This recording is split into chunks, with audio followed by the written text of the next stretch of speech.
de todas maneras, poder hacer el diagnóstico de un prolapso genital, incluso para aquellos que vayan a especializarse en urología y en la actualidad en una subespecialidad que se llama uroginecología. Entonces, va a ser de mucha importancia para poder entender el por qué en muchas oportunidades vamos a poder entender las sintomatologías de dolor, de incontinencia, de emisión involuntaria de orina de nuestros pacientes. ¿Ok? Incluso para aquellos que vayan a hacer gastroenterología, medicina interna, porque se pueden generarse dolores referidos a nivel pélvico y la causa finalmente puede ser básicamente el prolapso de un órgano pélvico. Entonces, vamos a conversar hoy acerca de los prolapsos genitales y las incontinencias urinarias. Denme un segundo para poder compartir con ustedes.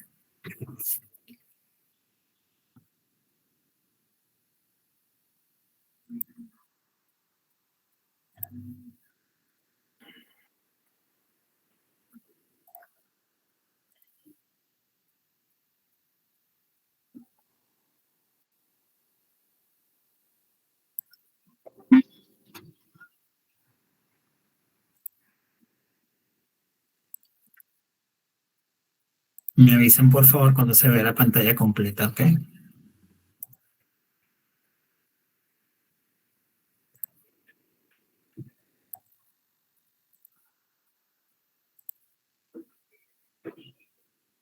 ¿Se ve? Sí, doctor. Perfecto. Sí, doctor, sí se ve. Genial. Bueno, vamos a hablar hoy acerca del prolapso genital y las incontinencias urinarias de fuerza. Como les venía diciendo, el prolapso genital es una patología bastante común dentro de la consulta habitual. Generalmente se presenta en los casos más leves, se presenta con emisión involuntaria de orina, que la gente refiere como un goteo al esfuerzo, a pequeños esfuerzos. Otras personas les van a referir que a veces cuando se ríen y tienen ganas de orinar o hacen alguna maniobra fuerte donde aumente la presión intraabdominal, van a sentir la salida de unas goticas de orina o de algún chorrito de orina, como dice la gente, ¿verdad? O que no llegan al baño. Muchas veces tienen ganas de orinar y no tienen la necesidad, pero como que no llegaran directamente al baño para poder realizar su micción de la forma más adecuada posible. Entonces, en otras oportunidades, sobre todo cuando están en la perimenopausia, en la posmenopausia, van a observar la salida o protrusión de, bien sea la pared vaginal anterior, la pared vaginal posterior o en el peor de los casos, el mismo útero a través de la vagina, solamente con medio pujar o a veces simplemente al abrir sus piernas van a ver la protrusión o la salida de los órganos pelvianos a través de la vagina, en cuyo caso estaremos hablando de un prolapso genital total.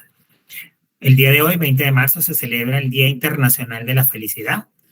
Decidan ser felices siempre y enciendan sus sonrisas para que la vida les sonría siempre, mantenga siempre encendida esa llama de la esperanza y que el Creador le mantenga en todos ustedes y les permita materializar y cristalizar todos los deseos que ustedes se hayan planificado para que puedan mantener siempre su corazón en felicidad. Vamos a hablar del prolapso genital.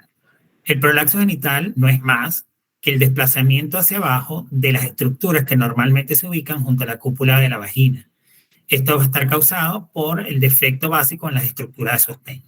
Si ustedes recuerdan las clases iniciales, cuando vimos anatomía de la pelvis, vimos que habían algunas estructuras que servían de orientación, otras de fijación y otras de sostén. Incluso les dije que eso de seguro era una pregunta de examen. ¿Ok? Entonces, van a repasarla de nuevo porque básicamente lo que voy a hacer es un abrebocas de un tema que ya nosotros vimos, que fue todas las estructuras, como les dije, de suspensión, de fijación y de sostén. Incluso se las pregunté cuando hicimos aquel juego que era parecido a Quién quiere ser millonario, en donde les hacía una pregunta y les ponía algunas respuestas para que ustedes escogieran la verdadera. Entonces, si nosotros recordamos que existen algunas estructuras propias, que en este caso son las de sostén, y si esas estructuras están dañadas por algunos defectos estructurales, vamos a tener la caída de estos órganos que normalmente se llaman prolapsos genitales. Los prolapsos genitales, como les dije al principio, son muy frecuentes, puesto que tienen una incidencia bastante alta. Se dice que puede llegar hasta el 37% de las mujeres en periodo de menopausia y hasta el 42% de las pacientes ya lo tienen presente, incluso en una etapa entre los 40 y los 50 años de edad. Se dice además que hasta el 21% de nuestras pacientes, es decir, 2 de cada 10, lo tienen presente cuando tienen menos de 40 años inclusive. Entonces, como verán, es una patología bastante frecuente. Tenemos algunos mecanismos de resistencia, como les dije.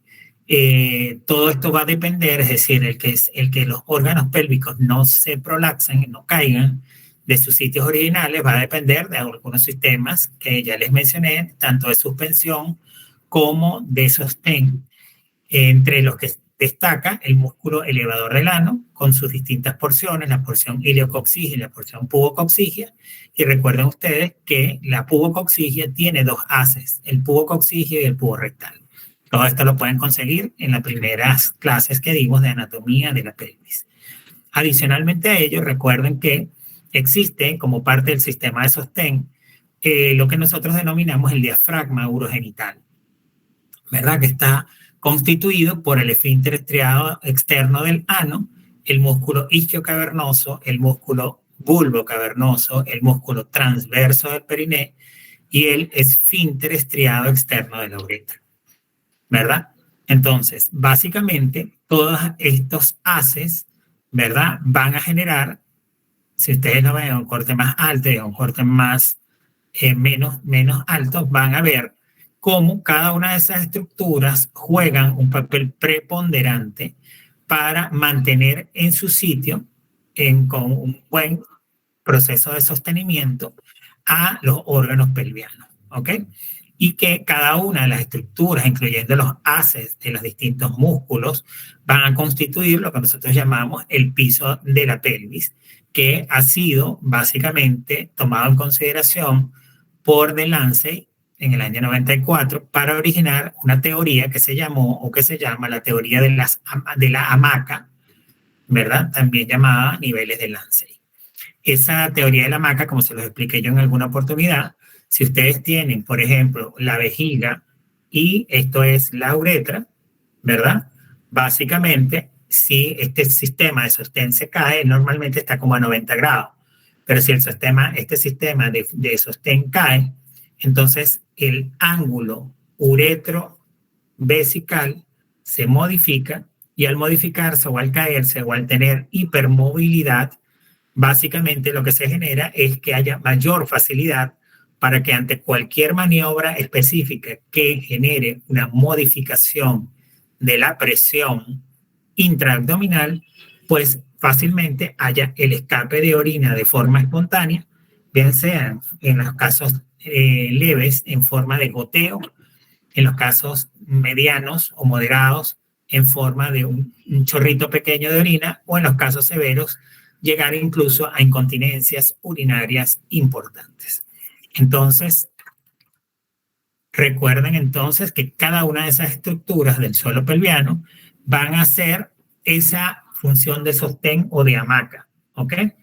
Imagínense una hamaca que está constituido por el diafragma pélvico, el suelo pelviano, en donde reposa la uretra, está reposando en esa hamaca, y que si la hamaca está en buenas condiciones, pues evidentemente va a generar un sostén, pero si la hamaca pierde justamente por algún defecto estructural su función, al caer la hamaca, cae inmediatamente la uretra y por supuesto se pierden esos ángulos importantes que son los que mantienen la función de continencia urinaria.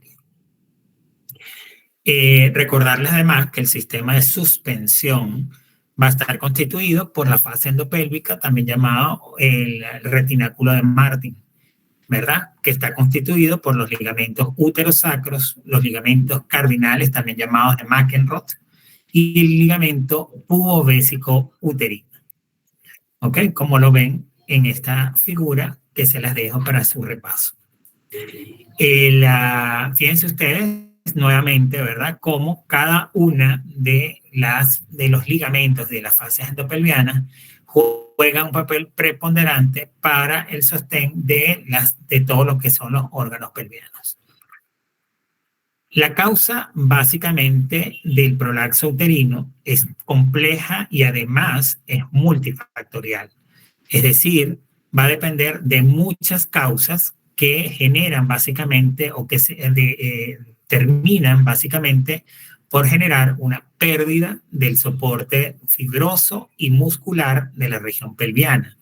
Y estos factores, hay algunos sobre los cuales nosotros podemos intervenir, pero hay otros donde realmente es muy difícil poder hacer una intervención directa.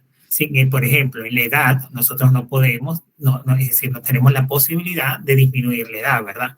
Entonces, a medida que el cuerpo envejece, se van perdiendo las posibilidades de mantener una muy buena fibra colágena, se va perdiendo la estabilidad de esos ligamentos, se va perdiendo justamente esta tensión del diafragma urogenital y con ello esta hamaca, entre comillas, que veníamos conversando, se va perdiendo su tensión y con el paso de los años, por efectos del hipoestrogenismo, el sedentarismo, la mala alimentación, la falta de ejercicios, etcétera, pues se va perdiendo esta tensión y eso va a llevar a que exista o que se genere un factor predisponente a través de solamente por la edad. Pero además existen otros factores importantes como por ejemplo los embarazos.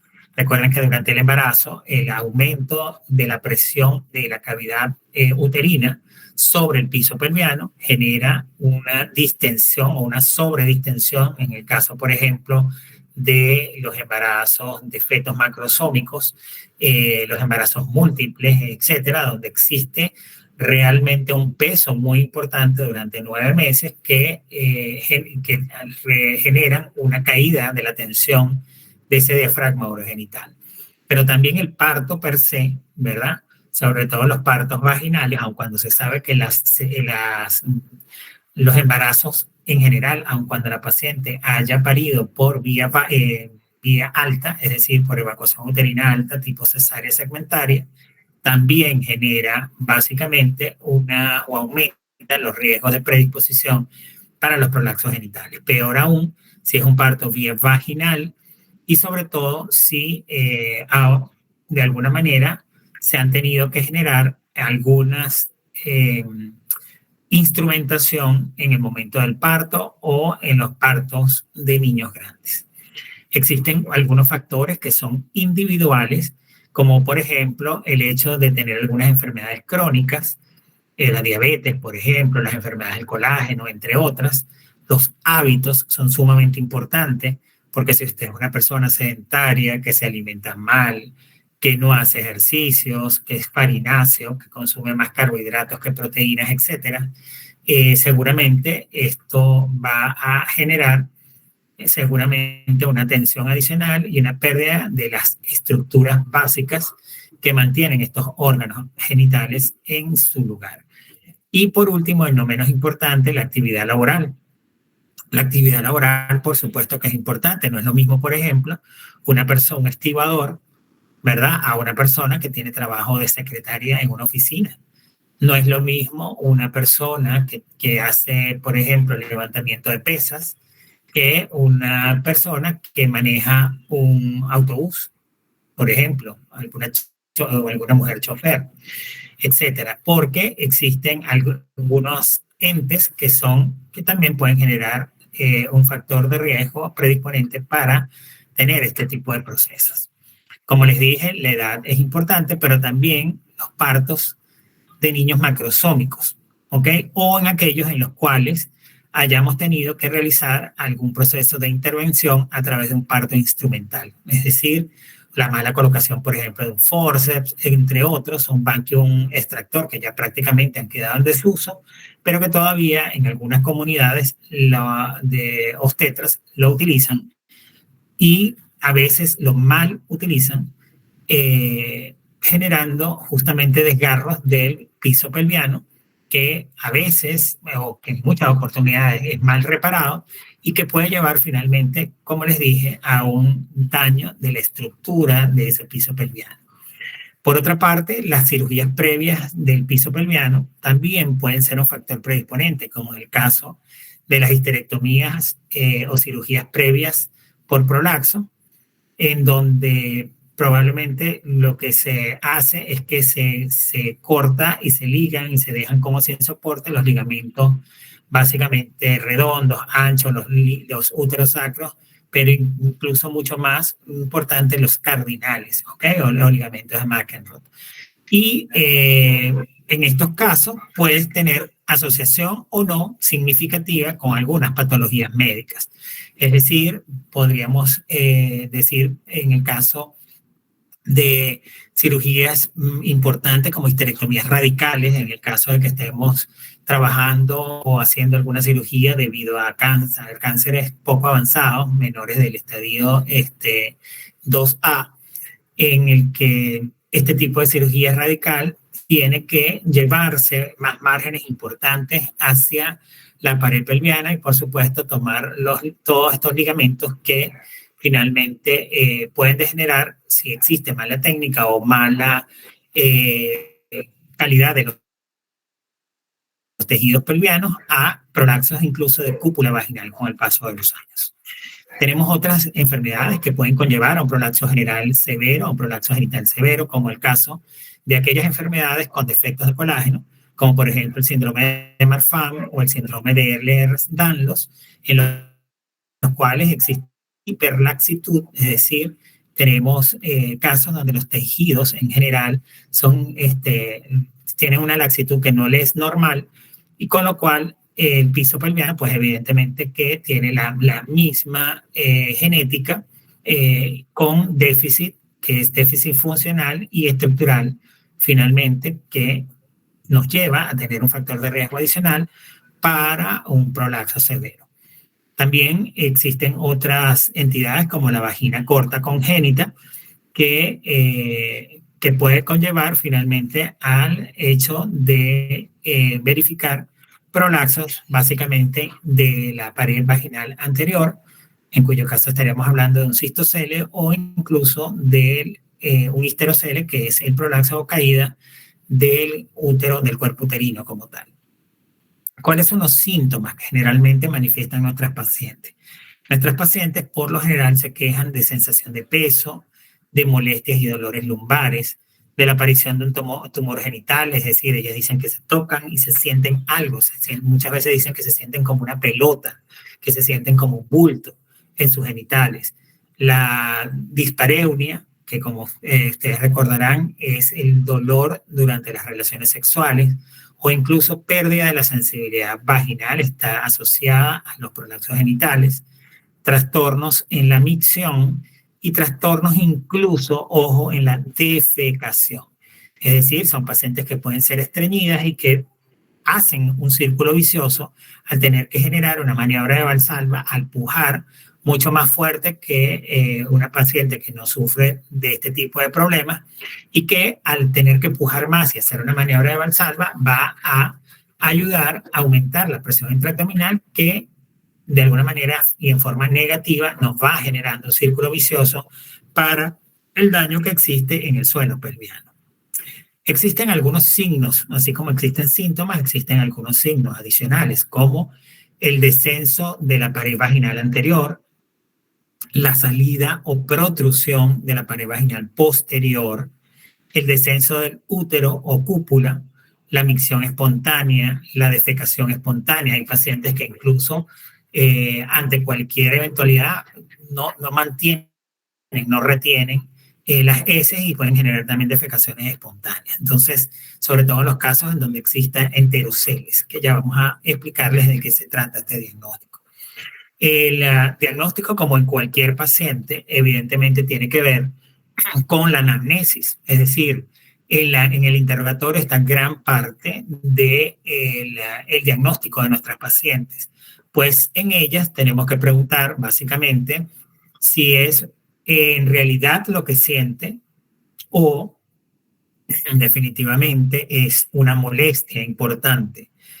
O vamos a preguntar a veces cómo está el tema de las relaciones, es decir, cómo está la función coital. Si esta es una paciente que llega a sus orgasmos o no, si siente sensibilidad vaginal, si lubrica suficiente, si cuando durante el acto sexual la pareja siente algún tipo de toca algún tipo de bulto en esa zona que anteriormente no lo tocaba, entre otras tantas manifestaciones que se pueden presentar. Y por supuesto, siempre preguntar si existen deseos de fertilidad, puesto que estos prolapsos muchas veces, como la mayoría de las veces son quirúrgicos, su resolución, pues evidentemente tenemos que saber qué realmente es lo que quieren nuestras pacientes y para verificar y para nosotros decidir cuál es la mejor técnica quirúrgica que va a ayudar a estas pacientes a poder llevar o sobrellevar un nuevo embarazo en el caso tal de que esta sea la decisión de nuestra paciente. Al examen físico, básicamente nosotros debemos evaluar 4 compartimientos. Uno es la pared vaginal anterior, el otro viene dado por el útero y la cúpula vaginal, la pared vaginal posterior y la presencia o ausencia de enterocelio. Como ustedes ven acá, pues aquí tenemos un prolapso genital total, en el cual, si se dan cuenta, esta primera parte es el hocico de Tenca, ¿ok? Es decir, el cuello del útero con el orificio cervical externo.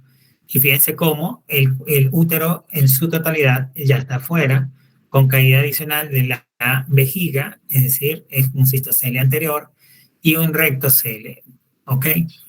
Adicional.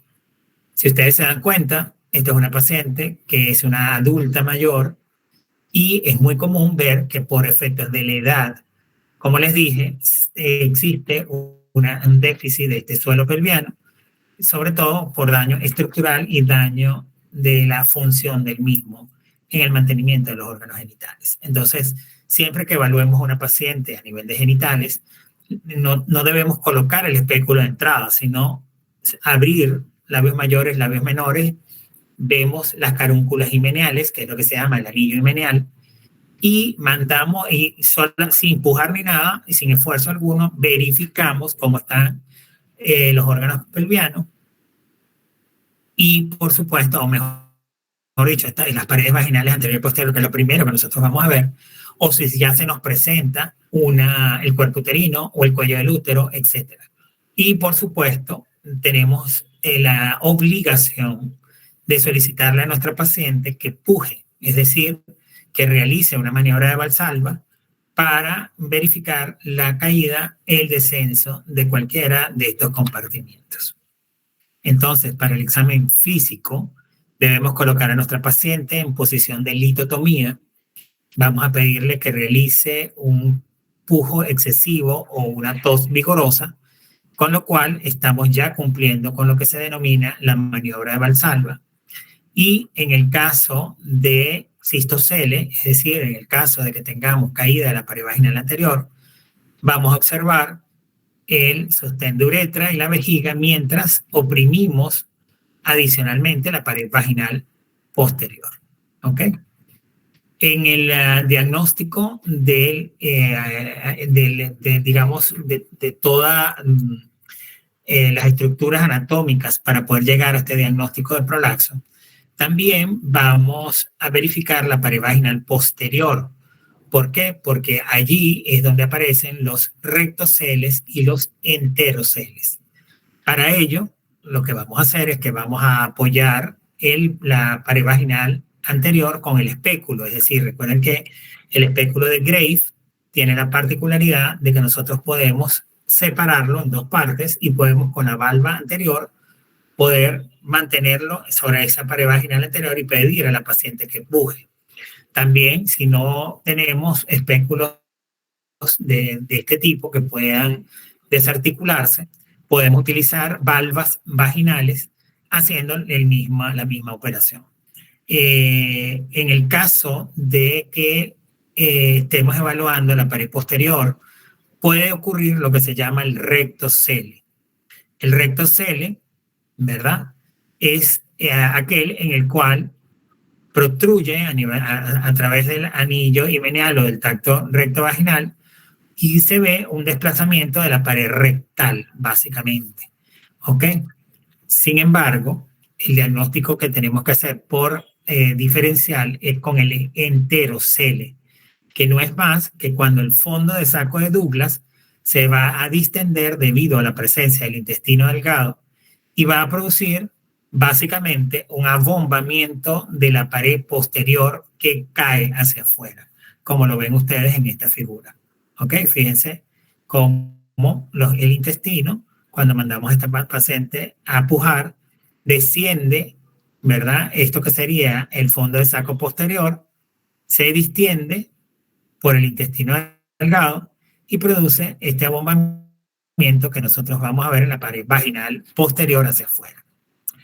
En este caso, cuando hacemos el tacto recto vaginal, se puede palpar el intestino delgado entre la vagina y el recto si la mujer hace sin la mujer hacer ningún tipo de esfuerzo. Solamente cuando introducimos nuestros dedos para hacer el tacto recto vaginal, vamos a sentir con la punta de uno de nuestros dedos que básicamente vamos a poder palpar el intestino delgado en vagina y entre vagina y recto y básicamente sin tener que hacer mayor esfuerzo por parte de la paciente. Esta es otra forma en la cual nosotros podemos hacer una exploración para determinar si existe o no enterocele. ¿Ok? Fíjense ustedes cómo el tacto que se está realizando en este caso también es un tacto recto vaginal. ¿Ok? O vagino rectal, como ustedes lo quieran llamar. Y vean que en la porción del fondo de saco de Douglas vamos a ver una protrusión que es la caída o el descenso o el abombamiento del fondo de saco de Douglas por la presencia de intestino. La profilaxis. ¿Cómo hacemos nosotros la profilaxis de nuestras pacientes? La profilaxis la vamos a hacer a través de medidas generales. Y estas medidas tienen que ver básicamente con cambios en el estilo de vida. Nosotros tenemos que generar algunos cambios importantes y tenemos que conversar con nuestras pacientes. Y yo diría aquí con nuestros pacientes, porque los ejercicios de Kegel son importantes para la mujer, pero también para el hombre, para evitar incontinencia, para mejorar la erección, para mejorar el piso pelviano, entre otros beneficios, ¿verdad? Pero en el caso de la mujer, los ejercicios son muy importantes. Llámese cualquier ejercicio, sobre todo aquellos en los cuales no tengan que hacer inicialmente mucha presión sobre los órganos, mucha presión intraabdominal. Para ellos se han desarrollado lo que se denominan los ejercicios de Kegel, en el cual básicamente lo que usted le va a decir a su paciente es que hay dos formas de hacerlo. Una, como está esta joven acá acostada, ¿verdad? Levantando las caderas, manteniéndose allí y durante el momento en que lo esté realizando, debe contraer el esfínter anal, contraer duro el esfínter anal y toda la región baja. Va a mantenerlo, ¿verdad? Durante el tiempo que pueda. Luego de eso va a relajarlo lentamente para finalmente descansar. Y este ejercicio lo tiene que realizar en muchas seriados en forma continua durante varias veces al día para poder llegar a fortalecer la musculatura del piso pélvico. Es importante recalcar que el ejercicio de Kegel no solamente se realiza con la paciente acostada, como ustedes ven acá, sino que también lo puede hacer una paciente en cualquier momento del día. Y la forma más sencilla de explicarle qué es lo que va a sentir es decirle que espere tener muchas ganas de orinar. Va a ir al baño, se sienta a orinar y en lo que esté en lo mejor de su micción, en lo que esté en el momento más, digamos, de mejor sensación al orinar, en ese momento le van a decir ustedes que contraiga y detenga la orina. esa sensación que va a sentir allí y esa presión que está ejerciendo en ese momento para que no se le salga la orina, es la presión a la cual ella tiene que trabajar con los ejercicios de Kegel durante el día. Es decir, tener esa misma sensación de apretar, ¿verdad? Entonces, apretar, mantener y luego ir soltando nuevamente. En el caso de que esté orinando, evidentemente va a continuar con su orina, pero de una forma más lenta. Y en el caso que esté haciendo el ejercicio de Kegel, lo va a ir soltando poco a poco, lentamente, y luego va a tomar unos segundos de descanso para volver a hacer esta contracción forzada. Esa es una de las mejores formas para llegar básicamente a realizar los ejercicios de Kegel y saber que lo está haciendo de buena forma. Los ejercicios de Kegel se pueden hacer, como les dije, en pacientes de pie, y es así como incluso pacientes sentadas. Entonces, se lo podemos recomendar realmente a todo el mundo. Incluso a aquellas que tienen trabajo de oficina, porque dicen, doctor, pero es que yo no tengo tiempo para hacer eso. Bueno, tú lo puedes hacer sentada. Nadie se va a dar cuenta. Al principio es un poco incómodo porque realmente al tener que hacerlo, usted tiene que estar consciente de que lo va a hacer y empezar a generar. Yo siempre le mando a mis pacientes por lo menos 10 oportunidades por serie y realizar por lo menos 3 o 4 series por vez. Y eso realizarlo varias veces al día. Como eso va a llegar un momento que se hace en forma inconsciente, la paciente no va a sentir que lo está haciendo y va a llegar un momento que va a ser parte de su rutina diaria y no le va a ser incómodo. Pero además, usted le puede decir al paciente que lo haga durante su tiempo en un taxi, en el autobús, cuando esté en una cola en el banco, cuando no tenga nada que hacer, cuando se acuerde, etc. Entonces, es algo que puede estar haciendo constantemente y esto va a mejorar en mucho su suelo pelviano. Adicionalmente a esto, tenemos que hacer reposición estrogénica. En un paciente que está una paciente que está en la perimenopausia o en la menopausia, tenemos que de alguna manera hacer, si no hay ninguna contraindicación, hacer una reposición estrogénica que se puede hacer bien sea por vía sistémica, ¿verdad? A nivel oral o por vía local, a través del uso de terapias de reemplazo hormonal cuya función, entre muchas otras, es la de incrementar la elasticidad tisular con una recuperación de lo que es el espesor de la vagina y aumento en la irrigación sanguínea, cosa que es bastante importante para poder poner nuevamente esa mucosa y ese suelo pelviano en una postura muy similar a aquella que tenían en los años reproductivos, en edades reproductivas. Otra cosa que nosotros básicamente recomendamos para la profilaxis del prolapso genital es el tratamiento de los problemas médicos concomitantes. Es decir, si nosotros tenemos una paciente que sufre de enfermedades del colágeno, enfermedades metabólicas, por ejemplo, debemos recomendar mejorar la alimentación, mejorar el ambiente metabólico y, por supuesto, generar todas aquellas normas y medicamentos que puedan disminuir este daño del piso pelviano. Pero además, si por ejemplo nos encontramos ante el caso de una paciente obesa, recuerden ustedes que al tener constantemente un aumento de la presión intraabdominal, vamos a tener la dificultad de que va a haber demasiado peso, demasiada carga sobre esta zona, y esto lo que va a generar finalmente es debilidad. Además de que, por lo general, toda paciente obesa tiene la gran dificultad de tener más que todo tejidos farináceos, es decir, es gorda pero no porque tiene musculatura, sino porque acumula carbohidratos y sus proteínas muchas veces están disminuidas. Y la calidad, por supuesto, de sus tejidos realmente deja mucho que desear. El prolapso genital, desde el punto de vista clínico, se tiene que dividir. Tenemos que hacer algunas clasificaciones importantes que básicamente se dividieron en 2 grupos inicialmente, que eran según la localización anatómica y según la severidad, ¿verdad? Para ello, podemos recordar algunos puntos anatómicos importantes como el fondo de saco de Douglas y la localización del cuello uterino, además del tercio medio de la vagina, Y finalmente, y no menos importante, la carúnculas himeneales, es decir, el anillo himeneal. Básicamente son parte de los, bueno, y por supuesto los fondos de sacos vaginales, que juegan un papel preponderante, sobre todo en el caso del diagnóstico de los enteroceles. Entonces, esto es importante recordar. Sin embargo, ¿verdad?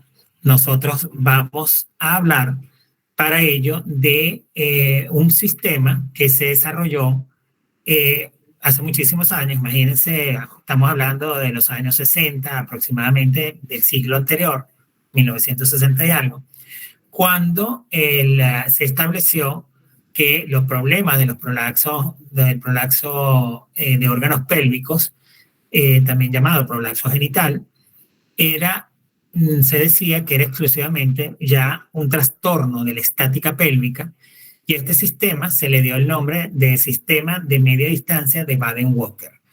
Hasta este sistema ha permitido durante muchos años el que los clínicos, de una forma sencilla, de una forma práctica, hayamos podido establecer o valorar el prolapso de órganos pélvicos a la exploración física. Y esto tiene que ver con, justamente, con lo que yo les mostraba en la lámina anterior, de algunos puntos de reparo y algunos puntos anatómicos importantes, que básicamente tenían que ver con esos niveles que yo les comentaba. Y hablábamos de, o se habla de grado 0, cuando existe una posición normal en cada uno de los sitios respectivos de los órganos pelvianos. Hablamos de un grado 1, cuando existe un descenso a la mitad de la distancia al himen, es decir, caída de cualquiera de los órganos pelvianos hasta aproximadamente esta región, es decir, hasta la mitad de la distancia con el himen. Acuérdense que el himen estaría a este nivel. Un grado 2 sería que el órgano pélvico que se desciende hasta el himen, hasta el anillo himeneal, pero no lo sobrepasa.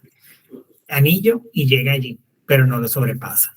Hablaríamos de un grado 3 cuando el descenso está a la mitad de la distancia después del himen. Es decir, llega al himen y lo sobrepasa, pero no va más allá de la mitad de esta zona. Y el 4, grado 4, es el máximo descenso posible, que también se le denomina prolapso genital total, donde hay una caída por completo de los órganos pelvianos de cada uno de los sitios, ¿verdad? En donde normalmente se encuentran. Entonces, esto ha permitido durante muchos años hacer una gradación en grado 1, grado 2, grado 3 y prolapso genital total, que es lo que se venía utilizando, o incluso muchos clínicos de forma, digamos, convencional, lo siguen utilizando para la evaluación de la estática pélvica. Sin embargo, ¿verdad? Desde el punto de vista de la localización anatómica, el prolapso también se divide, los prolapsos vaginales también se dividen en prolapsos de la pared vaginal anterior, prolapsos de la pared vaginal posterior, prolapso de cúpula vaginal y el prolapso uterino. El prolapso uterino va a ser siempre el más sencillo de diagnosticar porque generalmente es el que les explico, que es un prolapso genital total, en el cual hay una caída por completo, un descenso por completo de los órganos pélvicos. Sin embargo, ¿verdad? Cuando vemos defectos en la pared vaginal anterior, tenemos que hacer el diagnóstico correcto de si se trata de un cistocele, de un uretrocele o de un cistouretrocele. Cuando evaluamos los defectos de la pared vaginal posterior, tenemos que saber si estamos en presencia exclusivamente de un rectocele o de un enterocele. ¿Ok? Y la cúpula vaginal también es sencilla de diagnosticar, puesto que la paciente va a manifestar que tiene como antecedente una histerectomía, bien sea vaginal o por la vía alta, es decir, por la vía transabdominal. Entonces, en esta paciente que ya tiene un antecedente quirúrgico, es muy sencillo hacer el diagnóstico de prolapso de la cúpula vaginal. Cuando hablamos de cistocele, cisto es vejiga y cele es caída, ¿verdad? Entonces, vemos un descenso de la vejiga creando una especie de bulto de la pared vaginal anterior. Fíjense qué fácil se ve acá. Si nosotros levantáramos esta zona con una valva del espéculo desarticulado o con una valva vaginal, veríamos que la parte de la cara, la pared posterior de la vagina se mantiene intacta. Quiere decir que todo lo que está allí protruyendo es caída de la pared vaginal anterior y esto se llama cistocele. Luego tenemos la posibilidad de que tengamos un cistouretrocele, es decir, caída de la vejiga, pero caída también de la uretra. ¿Cómo lo vamos a ver? Vamos a ver como si fuera un 8 en la pared vaginal anterior, donde observamos una caída de la pared que sostiene, o de esa hamaca que sostiene a la uretra. ¿Ok? Entonces, esto es importante porque nos va a permitir hacer el diagnóstico definitivo con un sistema adicional de cuantificación de prolapso de los órganos pélvicos que se llama POPQ y poder decidir qué tipo de cirugía hay que realizarle a este paciente para poder llevar vejiga y uretra a su sitio y evitar la incontinencia urinaria de esfuerzo. Fíjense ustedes cómo en esta diapositiva se está utilizando una valva de peso, que también podría ser una valva vaginal, para mantener la pared vaginal posterior separada de lo anterior y poder hacer una mejor evaluación. Esta es otra forma, como ustedes tienen, de poder hacer la evaluación como tal. Ahora bien, ¿a qué llamamos rectocele? Cele es caída, recto es, por supuesto, caída del recto, o prolaxo de la pared vaginal posterior. Fíjense cómo aquí la pared vaginal anterior se ve perfecta y no hay prolaxo de los órganos de esa zona. Sin embargo, cuando mandamos a hacer la maniobra de Valsalva, vamos a ver que la pared vaginal posterior se va a protruir en vagina y dependiendo del grado de descenso, si llega a anillo himenial o si traspasa, etcétera, pues vamos a tener un diagnóstico diferente. Y luego viene el enterocele. El enterocele, a diferencia del rectocele, fíjense que aquí hay una protección de la pared vaginal posterior exclusivamente, ¿verdad? Pero no los intestinos están en su lugar. Sin embargo, cuando nosotros hacemos la evaluación bimanual de recto y vagina, vamos a observar o vamos a sentir básicamente, bien sea observar si protruye o sentir al tacto la caída y la incorporación de los intestinos en lo que sería el fondo de saco de Douglas, de la pared posterior. ¿Ok? Esta es la gran diferencia entre rectocele y enterocele. Fíjense acá, un rectocele, toda la pared vaginal anterior y la uretra en su lugar. Solamente protrusión de la pared vaginal posterior con un rectocele. Luego tenemos otro diagnóstico que debemos realizar, que es el histerocele. Y el histerocele viene dado básicamente por un prolaxo del útero, es decir, del cuerpo uterino. Histero es útero y cele es caída. Entonces vamos a ver una salida completa, fíjense cómo aquí descendió, pasó, incluso se dieron los ligamentos de McEnroe o ligamentos cardinales. Seguramente si estuviéramos por detrás viéramos el descenso del ligamento uterosacro y hay un descenso del cuerpo uterino que dependiendo de dónde se localice vamos a hablar de histeroceles o incluso de prolaxos genitales totales cuando hay caída por completa no solamente del útero sino del recto y de la vagina. Aquí vemos una paciente con un prolaxo genital tipo histerocele. Fíjense ustedes que no hay salida allí de pared vaginal anterior ni posterior, con lo cual no es un prolaxo genital total. Según la severidad, también se han establecido algunos grados, ¿verdad? Que los veíamos en la clasificación inicial de Dandy Walker como grado 0, 1, 2, 3, 4 con números. Pero en la medida que se ha venido popularizando el método, se habla ahora de grados, o se hablaba hasta hace poco de grados 1, 2, 3 y 4 en letras romanas, ¿verdad?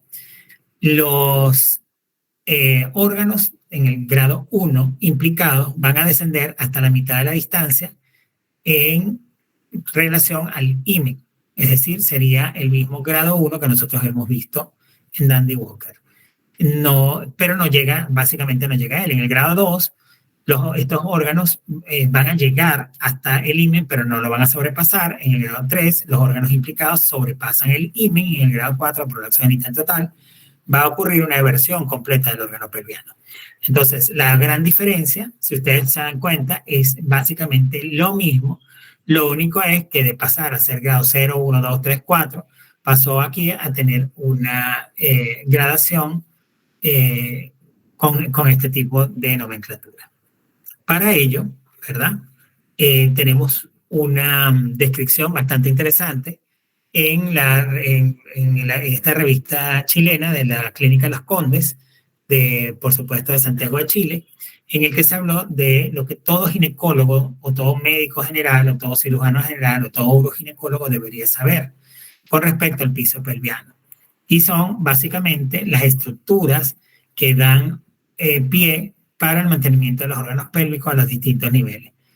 Cuando hablamos de un nivel 1, cuando hablamos de un nivel 2 y cuando hablamos de un nivel 3. En el nivel 1, ¿verdad? Básicamente, este nivel va a estar compuesto por todo lo que es el complejo de ligamentos útero-sacro, los cardinales y el anillo pericervical. ¿Ok? El daño a este nivel lo vamos a asociar a prolapsos del compartimiento apical. Hoy día, para poder clasificar un sistema de cuantificación de los órganos pelvianos, que es el POPQ, va a permitir saber qué compartimiento es el que está involucrado en el prolapso. Y dependiendo del tipo de compartimiento, pues las intervenciones quirúrgicas serán más laboriosas, menos laboriosas, más arriesgadas, menos arriesgadas, más complicadas, menos complicadas. ¿Ok? Porque no todos los prolapsos se curan de igual manera. Entonces, el daño a este nivel se asocia básicamente con un prolapso del compartimento apical, un prolapso que tiene que ver con prolapso uterino, un prolapso de la cúpula vaginal o del compartimento posterior, que sería el recto cele. Tenemos que, si el daño está básicamente dado a nivel 2, este compartimento básicamente está compuesto por el tercio superior de la vagina, específicamente el tabique recto vaginal y la fascia pubocervical. Este daño a este nivel va a generar básicamente un daño en lo que es el compartimento anterior, es decir, un daño que va a generar una caída de la pared vaginal anterior que se llama cistocele, caída de la vejiga, pero también puede dar un rectocele, que es el prolapso de la pared vaginal posterior. Y por último, y no menos importante, para el nivel 3, que lo ven aquí abajo, el nivel 3, este nivel está compuesto básicamente por el cuerpo del periné y básicamente por estructuras que lo conforman, como el esfínter anal, el músculo superficial del periné y las membranas perineales. El daño a este nivel, si el daño fuera justamente en ese nivel final, se va a manifestar como desgarros del periné o como cuerpos perineales deficientes, que van a tener una función muy importantísima, sobre todo para el mantenimiento de la sensibilidad y de la mejor ejercicio de la función sexual. Cuando se habla de prolapsos genitales y de incontinencias urinarias, pues uno siempre recuerda el líquido, el mar, ¿verdad? El agua. Y justamente lo que no queremos es que nada de esto escape de equilibrio en el organismo, porque al mantenerse, la naturaleza es muy sabia y todo tiene que mantenerse en equilibrio para poder llevar una vida sana. Y qué mejor sitio de estabilidad, no solamente del ambiente, sino también del cuerpo, la mente y el espíritu, que ir a una de estas maravillosas playas en el Caribe venezolano. Entonces, entramos a la clasificación actual. La clasificación actual, ya hoy día, no se habla del Dandy Walker como como el Baden Walker. He dicho varias veces Dandy, Baden Walker. Como el Baden Walker para la clasificación del prolapso genital, sino que en la actualidad, ¿verdad? Hablamos de una clasificación internacional que es el sistema POPQ, que es el sistema POPQ, que no es más que la cuantificación del prolapso de los órganos pélvicos. eso es lo que significa su acrónimo en el inglés. Entonces, para ello, a pesar de que esto es una técnica que es un poco más complicada que hablar de 1, 2, 3 y prolapso genital total, que fue el sistema que veníamos utilizando hasta este momento, este sistema, que es el utilizado en la actualidad, es el que se usa también en la nomenclatura para la lectura de los papers, de los artículos de revisión, de los artículos científicos, de los capítulos en los libros, etc. Quiere decir que si usted en este momento no aprende qué significa la clasificación por el sistema POPQ, lamentablemente no va a poder entender toda la literatura científica que hay en relación al prolapso genital, puesto que todo está gradado y los casos clínicos están gradados a través de esta clasificación que lleva unos puntos obligatorios que debemos aprender y que debemos manejar para poder establecer en qué sitio o en qué localización está el compartimiento que está dañado, ¿ok? ¿Dónde está el prolapso? Entonces, este sistema, el POPQ, permite la descripción precisa del soporte pélvico, puesto que con él vamos a observar los sitios específicos de estabilidad o progresión del prolapso en el tiempo por un mismo o un diferente observador. Es decir, que si yo redacto mi POPQ en mi historia clínica, pero yo soy un residente, o estoy en internado de pre, o estoy por graduarme, estoy con mi jefe de práctica y realizo la descripción anatómica de lo que estoy viendo, si yo lo hago a través de los otros sistemas que se utilizaban anteriormente, lamentablemente no lo voy a poder probablemente reproducir en el tiempo. No voy a saber realmente de qué se trataba, porque el otro colega, o el otro estudiante, o el otro residente puede tener una interpretación un poco diferente de lo que usted escribió. Mientras que con el sistema POPQ vamos a poder observar en forma sitio específica y evaluar en el tiempo, en la línea del tiempo, a través de la misma persona o de un siguiente observador, las características del prolapso genital que estamos evaluando. Y finalmente, nos ayuda además para tener juicios similares como resultados de una reparación quirúrgica, en el caso de que hayamos ido a la mesa operatoria y que estemos haciendo los controles posteriores después de la reparación de estos prolapsos genitales. Entonces, para ello, los voy a invitar a ver la mejor forma de evaluar el POPQ. Permítanme un segundo.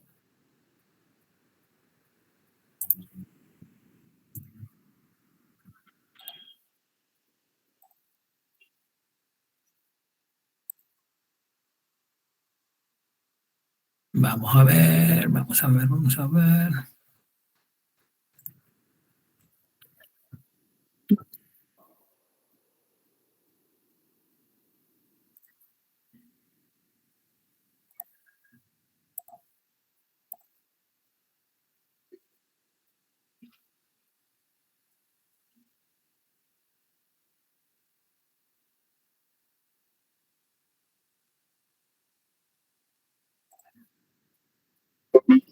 ¿Lo están viendo en este momento?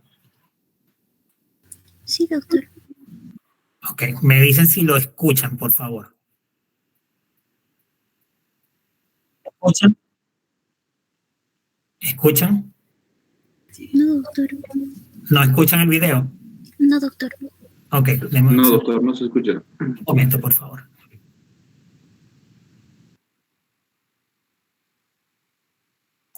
Voy a dejar de compartir pantalla por un momento.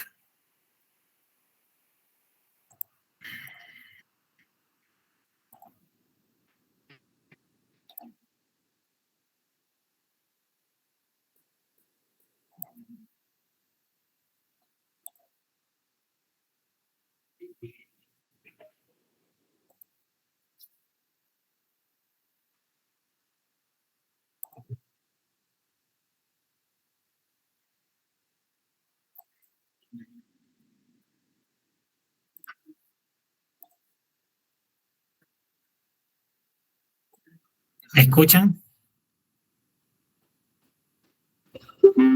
¿Me escuchan? Hola. Sí, se escucha, doctor. Ahora digan. ¿Lo escuchan? Ahora Ok. Sí, Perfecto. Vamos a escuchar a la doctora Lina Figueira. Lina es ginecólogo, pero además es uroginecólogo. Venezolana, trabaja para la Universidad Central de Venezuela y es miembro de la Sociedad Venezolana de Obstetricia y Ginecología. Y tiene la subespecialidad de uroginecología.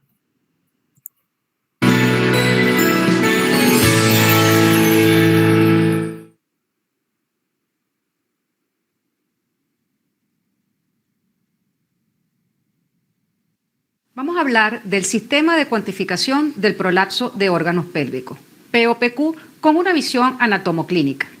Alguna vez llamé a esta conferencia de Baden-Walker a POPQ. ¿Nos complicamos sin necesidad? Vamos a ver si logramos responder esta pregunta al final.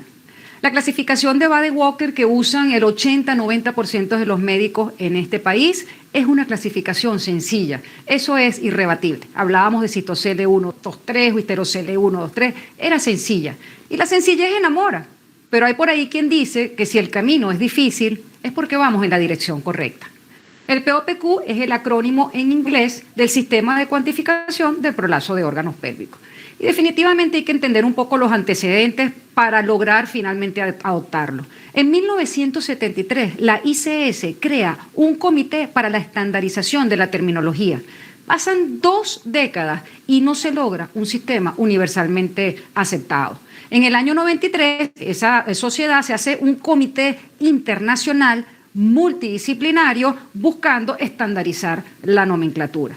En el año 94-95 se realizan 6 estudios entre Estados Unidos y Europa y finalmente viene la adopción entre el año 95 y 96 por las distintas sociedades. La publicación en American Journal para el año 96 por Bomb y colaboradores. Bien, lo primero que podemos deducir entonces es que esta clasificación de Baden-Walker nunca fue validada, a diferencia del POPQ.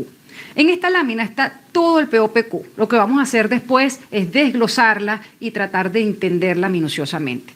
Lo primero que cambiaron fue el punto de referencia, porque Baden-Walker usaba el introito, y el introito es un lugar donde probablemente los clínicos no vamos a coincidir dónde queda exactamente cuando examinamos unos genitales externos. Pero el anillo himenial todos vemos dónde queda, es el resto de las carúnculas himeniales que quedan allí. Toda vez que la pared anterior o la parte apical, el útero, la cúpula vaginal desciendan y alcancen este anillo himenial, nosotros vamos a decir que eso está en 0. Si hay un descenso por encima de este anillo, eso se expresa con un número en centímetros, tanto se aleje del anillo y va a tener entonces un signo negativo. Y cada vez que veamos un signo positivo, significa que esa parte de la vagina o el útero descendió más allá del anillo himenial. Luego tenemos 2 puntos definidos en pared anterior y cada vez que veamos la A minúscula se refiere a pared anterior. La P minúscula para los 2 puntos de la pared posterior, 2 puntos apicales, el punto C, que es cervix, cuello o cúpula cuando no hay útero, y D de Douglas, fondo de saco de Douglas. Hay 3 medidas que son estáticas, que son el hiato genital, el cuerpo perineal y la longitud total de la vagina. Fíjense cómo el anillo himenial, aunque esto es una paciente joven, en las pacientes de más edad cuesta un poquito más evidenciarlo, siempre lo vamos a poder ver con mayor o menor grado de dificultad. Empecemos entonces con el punto AA. El punto AA es un punto que está a menos 3 centímetros de la uretra. ¿Por qué la uretra si hablábamos de anillo? Bueno, porque en la parte anterior lo que vemos fácilmente es la uretra, no hay anillo himenial a ese nivel. Cuento 3 centímetros y lo que está detrás de ese punto AA es la unión uretrovesical, porque la mayoría de las pacientes, de las mujeres, tienen una uretra entre 3 y 4 centímetros.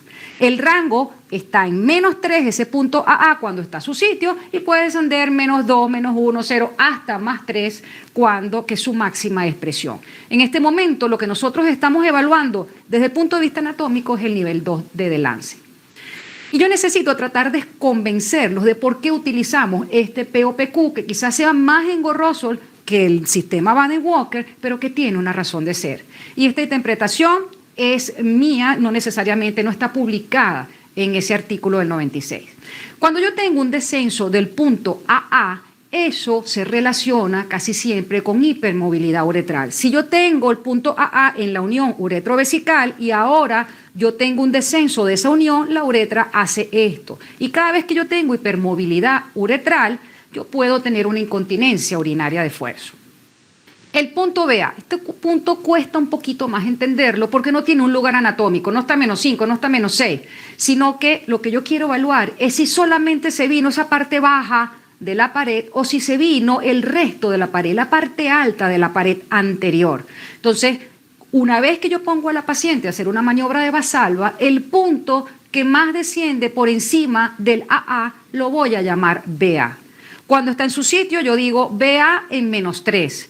Y puede ser puede estar tan alterado como que el fondo de saco anterior esté completamente afuera y la paciente tenga un BA en +6, +7, +8, según lo que mida su pared anterior. Sigo igualando el nivel 2 de Delance. ¿Por qué evaluar un punto BA? Bueno, no es lo mismo que yo tenga un prolapso bajo de la pared anterior que un prolapso alto. Cuando yo tengo un prolapso desde arriba, mi cirugía tiene que incluir algo que me vuelva a suspender la vagina y reposicione esa parte alta a su lugar. Si yo corrijo como si fuera un prolapso bajo, voy a tener una recidiva y la recidiva es el gran dolor de cabeza de esta entidad. Esta es la forma en que nosotros evaluamos los prolapsos en la unidad de piso pélvico del Hospital Universitario de Caracas. Utilizamos los espéculos desarticulados como valvas. Con ese espéculo yo controlo la pared que no estoy evaluando, en este caso la pared posterior. Cuidado de no meterlo completamente porque puede actuar como un freno del prolapso. Descendemos, utilizamos estos bajalenguas que con un sello los convertimos en reglas descartables. Coloco el 0 en mi uretra, cuento 3 centímetros, veamos las rayitas, 1, 2, 3. Ese lugar donde está la tercera rayita es el punto AA. Ahora que yo lo tengo identificado, yo quiero saber hasta dónde llega. Entonces yo coloco el bajalenguas con el 0 en el anillo himenial, le digo a la señora que puje, abomba la vagina, abomba el punto AA y yo veo hasta dónde llega. Aproximadamente en esa paciente debe estar más o menos en +1. Ahora, en esa paciente se vino solamente la parte baja. La paciente solamente se le vino la vagina hasta -3 centímetros. No, esta paciente se le vino el resto de la vagina. Nosotros vemos allí que hay un prolapso también de la parte alta. Entonces, eso, cuando la paciente puje, lo que más abomba lo voy a llamar BA. Coloco ahora entonces nuevamente el bajalenguas con el 0 en el anillo himenial. Le digo al paciente que haga una maniobra de Valsalva, esto protruye y lo que más descienda lo mido y se va a llamar BA. En esta paciente el BA aproximadamente debe estar como en +2. Si entendimos esto, entendimos la pared posterior, porque sería la analogía de lo que acabamos de explicar en la pared posterior. Entonces, el punto AP, ahí podemos usar lo que está en esa zona, que es la unión mucocutánea. Cuento 3 centímetros y ese es el punto AP en la pared posterior. Nuevamente puede ir desde -3 hasta su máxima expresión, que sería +3. Estamos midiendo todavía nivel 2 de Delance. Y el punto BP, análogo al BA, sería el punto que más desciende por encima de la P y puede ser su máxima expresión que el fondo de saco posterior, fondo de saco de Douglas, esté afuera en un prolapso total y él esté en +8, +7, lo que mida la vagina. En este caso, en pared posterior, ¿por qué medir un AP y un BP? Toda vez que yo tengo un prolapso de la parte alta de la pared posterior, yo tengo que pensar que esa paciente pudiera tener un enterocele. Y la corrección del enterocele es distinta a la corrección de un prolapso del compartimiento posterior que no lo tenga. Cuando yo sospecho, cuando el BP está alterado y yo sospecho que hay un prolapso alto y que puede haber un enterocele, hago un tacto recto vaginal, compruebo si hay o no enterocele y mi cirugía entonces yo planifico la corrección del enterocele. Seguimos evaluando nivel 2 de Delance. Ahora coloco entonces mi valva en la pared anterior para evaluar mi pared posterior. Coloco el 3, que es más fácil, en la unión mucocutánea, subo 3 rayitas, la última rayita del bajalengua representa el punto AP. Ahora coloco el bajalenguas en el anillo himenial, le pido a la señora que puje y probablemente en esta paciente aproximadamente, digamos, el AP está en 0. ¿Se vino más pared? Sí, no tanto como en el caso anterior, pero sí se viene algo de pared posterior. Yo quiero medir allí el BP. Bueno, le digo a la señora que puje, coloco el bajalenguas en 0, mi regla descartable en 0 y veo que lo que más abombe, a dónde llega. En este caso, fíjense que es un valor negativo. Este BP aproximadamente debe estar como en -1. Ahora vamos a evaluar el nivel 1 de lance, el nivel de suspensión, el nivel apical. El punto C es más sencillo porque C de cúpula o cervix, le decimos a la paciente que puje, lo podemos hacer, esto es lo clásico, utilizar un espéculo articulado y vamos descendiendo con el pujo. Esta paciente, por ejemplo, el C aproximadamente debe estar como en -2. El punto D, que es el D de Douglas, fondo de saco de Douglas, es un punto muy interesante porque detrás del fondo de saco de Douglas yo tengo el complejo cardinal uterosacro, que es quien se encarga de mantener el nivel 1 de lance, el nivel de suspensión de la vagina. De modo que toda vez que yo evalúe el punto D, estoy evaluando el nivel de soporte apical. Nivel 1 de lance. ¿Qué hacemos nosotros en la unidad? Nosotros no evaluamos con espéculo, nosotros lo hacemos con tacto. Colocamos suavemente nuestros dedos en el cuello, le decimos a la paciente que haga un valsalva y vemos hasta dónde desciende. Eso cuando no es manifiesto.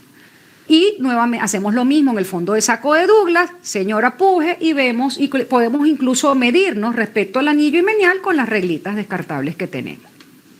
¿Por qué evaluar el ápex? En una señora como esta, ir a buscar el ápex no tiene sentido. El ápex está afuera. Esta señora tiene un compromiso de todos los niveles de sustento de la vagina y están comprometidos todos los compartimientos. Esa no es la aplicación. La aplicación es en estas pacientes que tienen descenso, estadio 1, estadio 2, descensos que yo no puedo ver, pero que están allí. Entonces yo veo una paciente como el primer caso, que tiene un prolapso del compartimiento anterior y yo me quedo con ese prolapso y se me olvida, porque Baden-Walker no me obligaba, se me olvida ir a ver dónde está el ápex. Y a lo mejor el ápex, el C, está en -3. Yo no lo veo, pero está muy descendido. Nuevamente, si yo no corrijo eso, la cirugía va a fracasar.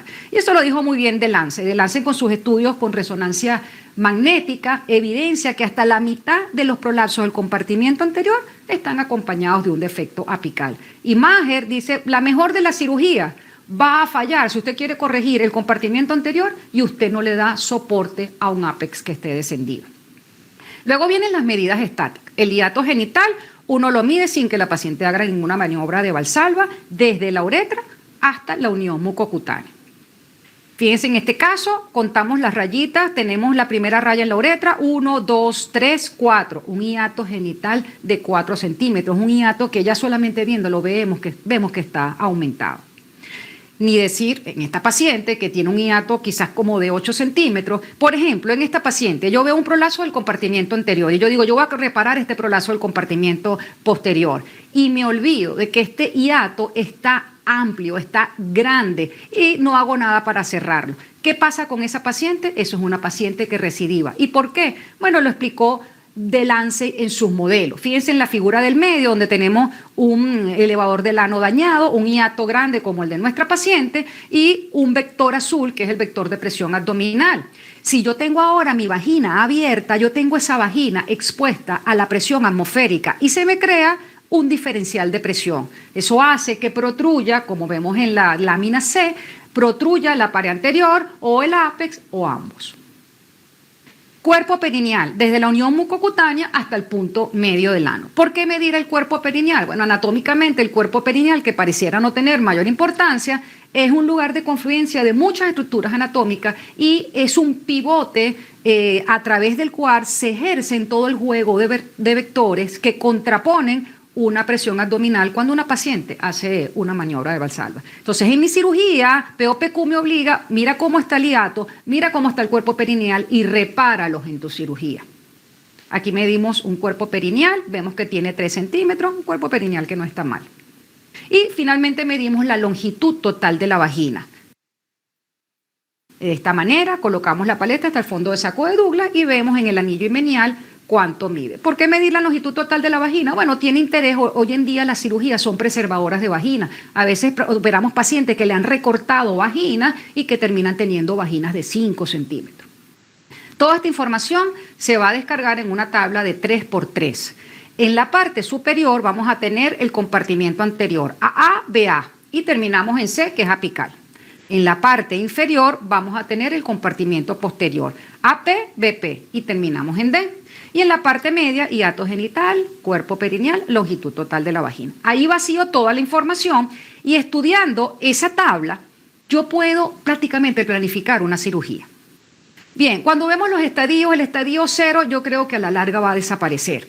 La forma en que yo le enseño los estadios a mis estudiantes, que me parece más sencilla, yo les digo, apréndete el estadio 2. El estadio 2, nosotros vemos cuál es el punto que más desciende y ese es el que va a definir el estadio. Si ese punto que más desciende está entre -1 y +1, -1, 0 o +1, esa paciente tiene un estadio 2. Y ya yo puedo entonces deducir el estadio 1, porque el punto que más desciende está por encima de -1. Y puedo deducir, me voy uno arriba, el estadio 3. Entonces el punto que más desciende está más allá de +1. Y el estadio 4 se lo aprenden como prolapso genital total. Una vez que yo tengo eso establecido, medido, yo entonces le pongo el nombre completo al prolapso. Estadio 3AA. ¿Por qué 3? Bajó más allá de +1. ¿Por qué AA? Porque fue el punto que más descendió. Hay otros puntos que descienden, pero yo coloco en mi diagnóstico el que más desciende. Y si 2 descienden hasta el mismo lugar, como el segundo ejemplo, estadio 2, me moví entre -1 +1 a PVP. Estadio 4C, por ejemplo, que era la paciente que tenía el ápex afuera, un prolapso genital total. Vamos a aplicar esto a 2 casos clínicos sencillitos. Primero, vamos a establecer en este primer caso cuál es el estadio. El punto que más desciende es el AA, el primerito, que está en +2. Y si está en +2, ya yo sé que es un estadio 3, porque está más allá de +1. Entonces, esta paciente tiene un prolapso estadio 3AA. Bien, eso es para darle la definición, pero lo más importante es analizar la tabla.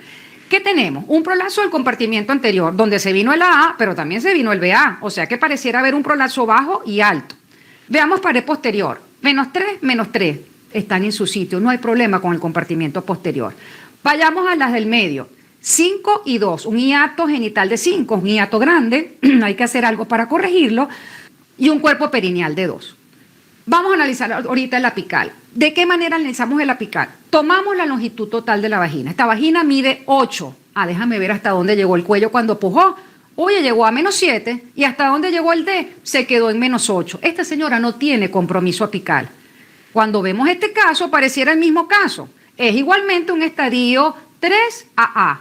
Pero fíjense la diferencia. La diferencia está en el apical. Aquí nosotros quizás no veamos nada clínicamente porque lo que más protruye es el AA, pero si nosotros buscamos en esta paciente el ápex y el fondo de saco de Douglas, vamos a ver que el cuello llegó a 0 y que el fondo de saco de Douglas está en -4. Esta paciente, su cirugía es distinta quizás que la paciente anterior. Definitivamente el sistema de Baden-Walker no fue validado, tiene una gran variación interobservador, no es lo mismo que un prolapso sea estadio 3 porque pasó al introito, no es lo mismo 3 más 2 que un 3 más 5. Impide una descripción precisa entre cómo estaba la paciente antes de la operación y después de la operación. Dificulta la publicación de resultados y definitivamente pues, no nos obliga a buscar el ápex. ¿Qué ventajas tiene entonces el POPQ? Bueno, tiene un punto de referencia preciso, este anillo himenial. Es un sistema elegante, completo, que nos permite discernir mínimas variaciones entre un paciente antes y después de la cirugía entre un paciente y otro. Fue el primer método sometido a una gran evaluación basada en la evidencia con una excelente concordancia intra e interobservador. Permite una descripción precisa y sitio específica del piso pélvico y la estabilidad o progresión en el tiempo del prolapso por uno o por diferentes observadores. Nosotros tenemos un curso de ampliación, los felos se van, pero el POPQ queda en la historia y todos podemos seguir evaluando a esa paciente de por vida. Podemos entonces emitir juicios similares sobre el resultado de la intervención de esa paciente y finalmente comparar resultados en las investigaciones clínicas. Surge entonces un esfuerzo internacional porque el POPQ es verdad, hay que reconocerlo, no es fácil, no es amigable. Entonces surge una intención de crear un POPQ simplificado para utilizarlo en la práctica clínica y un POPQ más complejo, completo para investigación. Quitan el estadio 0, estoy completamente de acuerdo con eso, y de las medidas, de nuestras 9 medidas, pasan a 4, una anterior, una posterior, 2 apicales. Y yo les digo, retomamos la pregunta inicial, de Baden-Walker a POPQ, ¿nos complicamos sin necesidad? Bueno, yo le haría esta analogía. Si usted hoy en día tiene un teléfono inteligente donde usted puede revisar sus correos electrónicos, usted puede hablar con WhatsApp por sus pacientes, usted puede invitar a esta conferencia a través del Twitter y vamos a llamar a eso el POPQ. Y yo le digo, bueno, no utilices eso, utiliza este teléfono donde tú puedes llamar, porque es que eso es muy complicado, ese POPQ. Utiliza este y tú dices, ya va, pero yo no puedo hacer y evaluar todo lo que yo tenía con mi teléfono inteligente. O, más grave aún, yo te digo, bueno, utiliza este teléfono analógico. Entonces, la pregunta es, ¿nos complicamos sin necesidad? ¿Con qué se queda usted?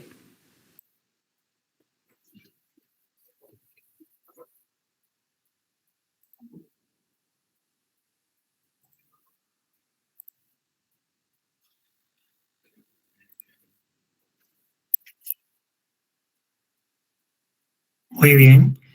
Hemos visto un sistema de clasificación, ¿verdad? De cuantificación de los prolapsos de órganos pelvianos, llamado el sistema POPQ, que tal y como yo les decía en lo anterior, pues evidentemente es una gran diferencia con respecto al sistema Baden-Walker, que a pesar de que era mucho más sencillo para todos nosotros para poder establecer, para poder evaluar desde el punto de vista clínico y práctico lo que eran los prolapsos de órganos pelvianos, pues sabemos que en la actualidad es un método que ya está en desuso y que no nos permite hacer estudios clínicos, estudios de investigación. La literatura médica hoy día se utiliza con el sistema POPQ. Podemos evaluar, como decía la doctora Figueira, el antes y el después de una operación. Podemos saber cuál es el problema del paciente, poder decidir cuál es la mejor intervención quirúrgica, cuál es el mejor método quirúrgico, la mejor técnica quirúrgica a utilizar en esas pacientes, etcétera, dependiendo de la evaluación previa que nosotros hayamos realizado. Además, recuerden ustedes que el Baden-Walker nunca fue validado. Esto puede ser pregunta de examen, que yo les ponga diferencias. Yo no aspiro a colocarles un caso clínico, porque muy probablemente, si ustedes no lo han visto en la práctica clínica del día a día en el hospital, pues va a ser un poco más complicado poder entenderlo solamente con la teoría. Pero sí pretendo hacerles algunas preguntas, como por ejemplo, diferencias entre el POPQ y el Baden-Walker, o puedo colocarle ventajas del POPQ versus el Baden-Walker, o les puedo poner verdaderos y falsos con respecto a eso, o les puedo preguntar cuál es el sitio del punto de referencia anatómico con respecto al POPQ, ya saben que es el anillo himeneal. También podría decirles cuáles son las 9, qué significan las 9 casillas, ¿verdad? Es decir, qué significa, por ejemplo, la AA, el BP, o qué mide el C, o qué mide el D, es decir, qué mide el Douglas. Por ejemplo, si yo les pregunto el D, pues ya ustedes saben que mide el fondo de saco de Douglas y lo único que me tendría que poner es esa respuesta. O si yo les pido a ustedes, por ejemplo, cuáles son los elementos que miden el compartimiento apical, ustedes ya saben que tendrían que colocar AA, BA, por ejemplo. ¿Ok? O yo les puedo pedir cuáles son las medidas estáticas, ¿verdad?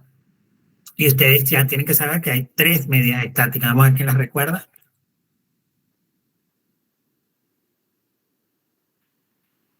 ¿Quién las recuerda?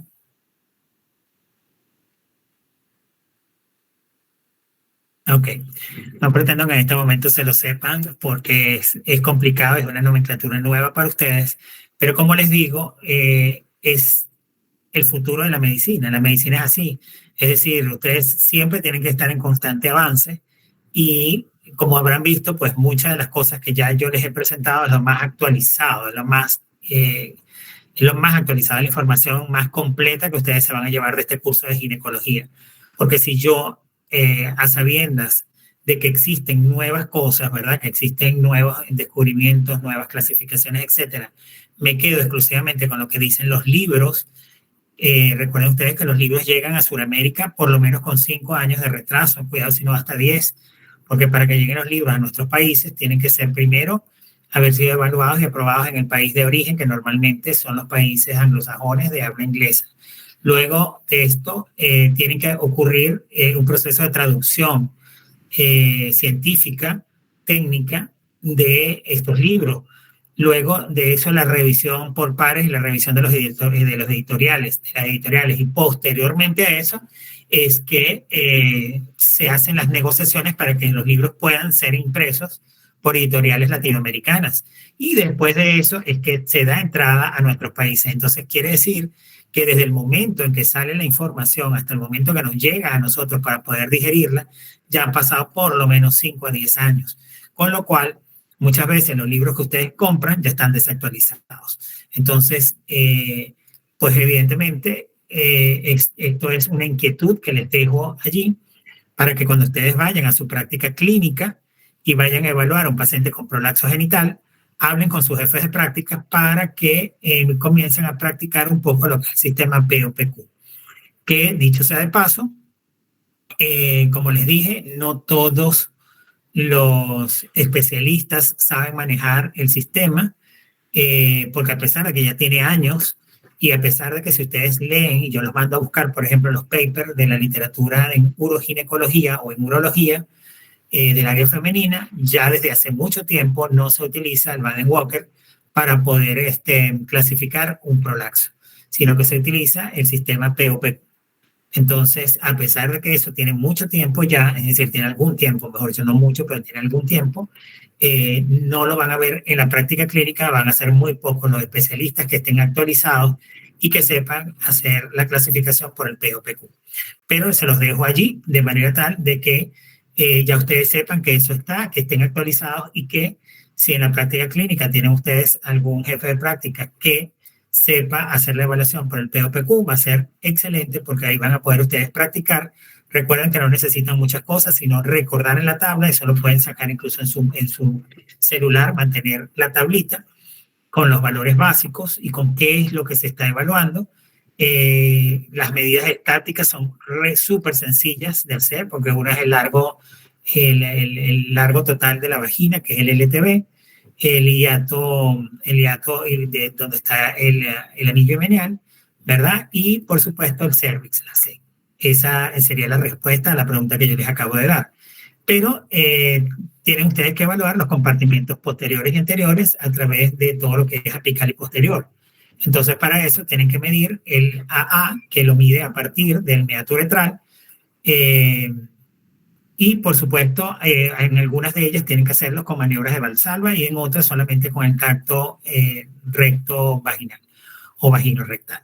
Entonces, habiendo dicho eso, vamos a pasar a la última parte de la clase.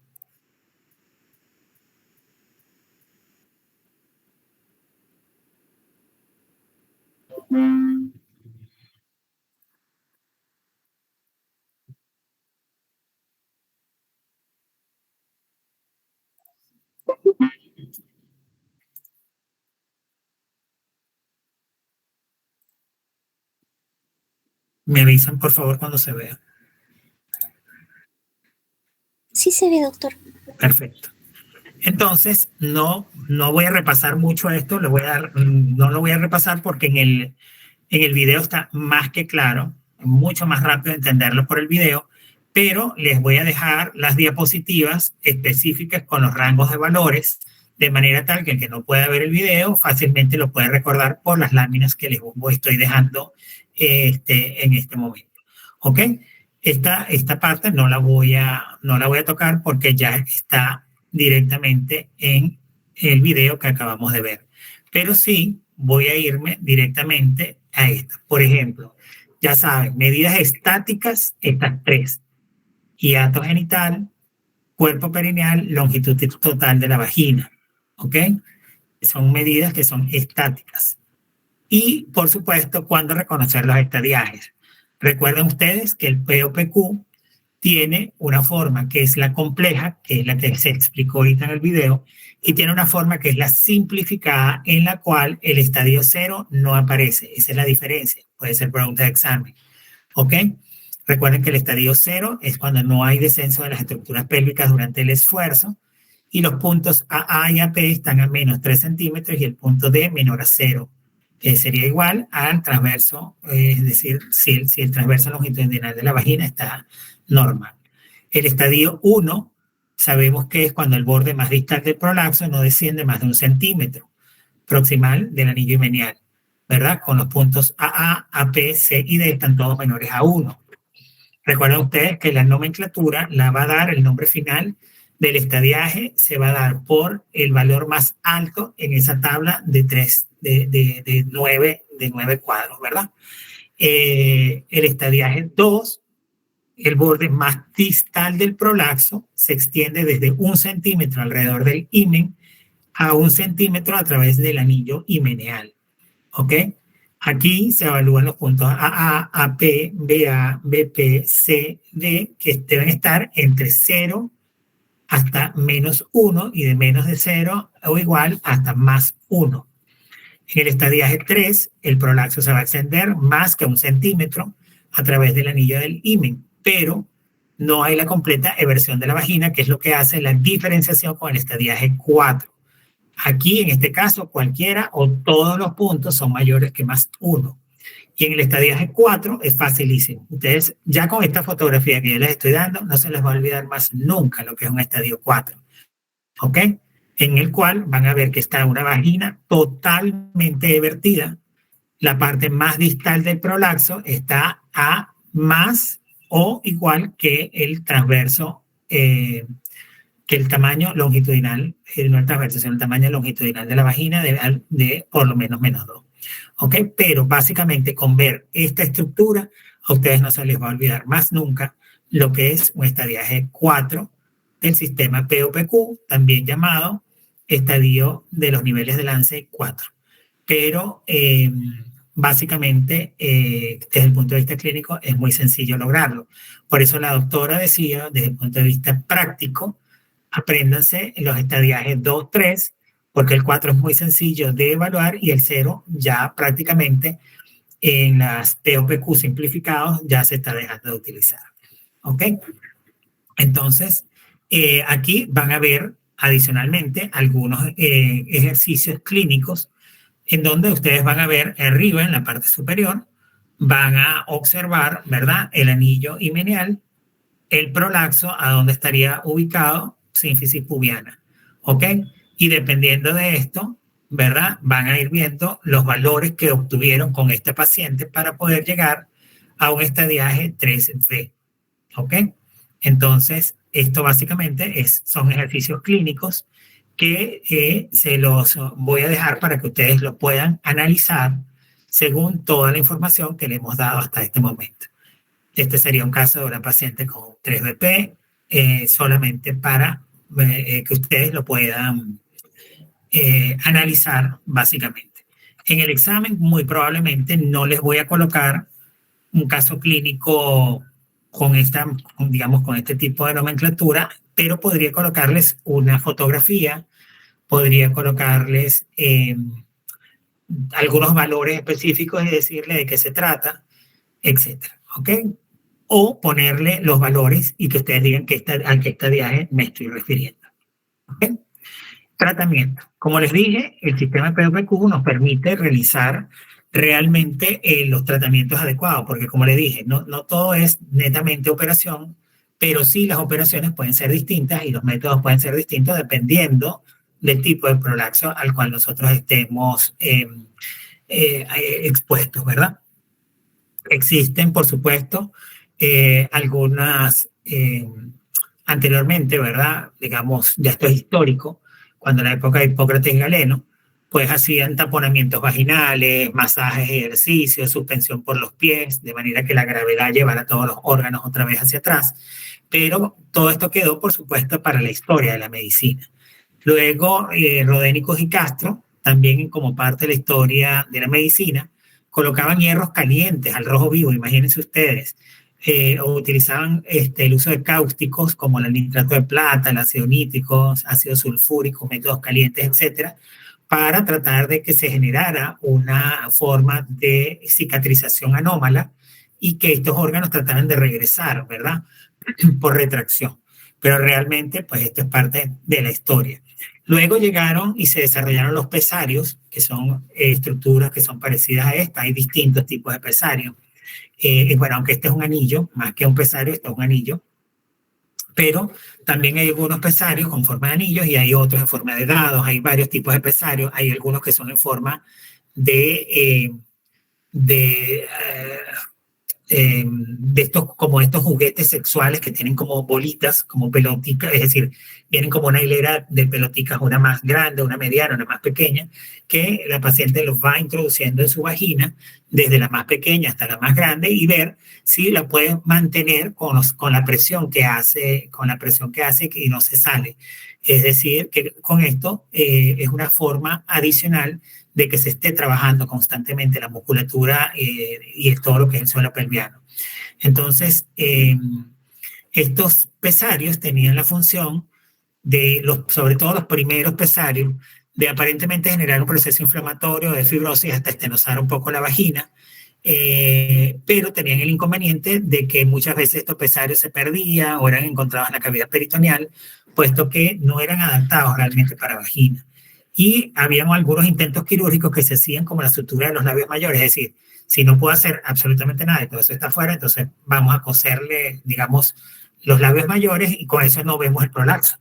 Eso es una técnica que, a pesar de que también prácticamente fue parte de la historia de la ginecología, todavía se utiliza en algunos casos de prolapsos genitales totales en pacientes muy ancianas o que hay que hacer cirugías muy rápidas por los riesgos que tienen estas pacientes.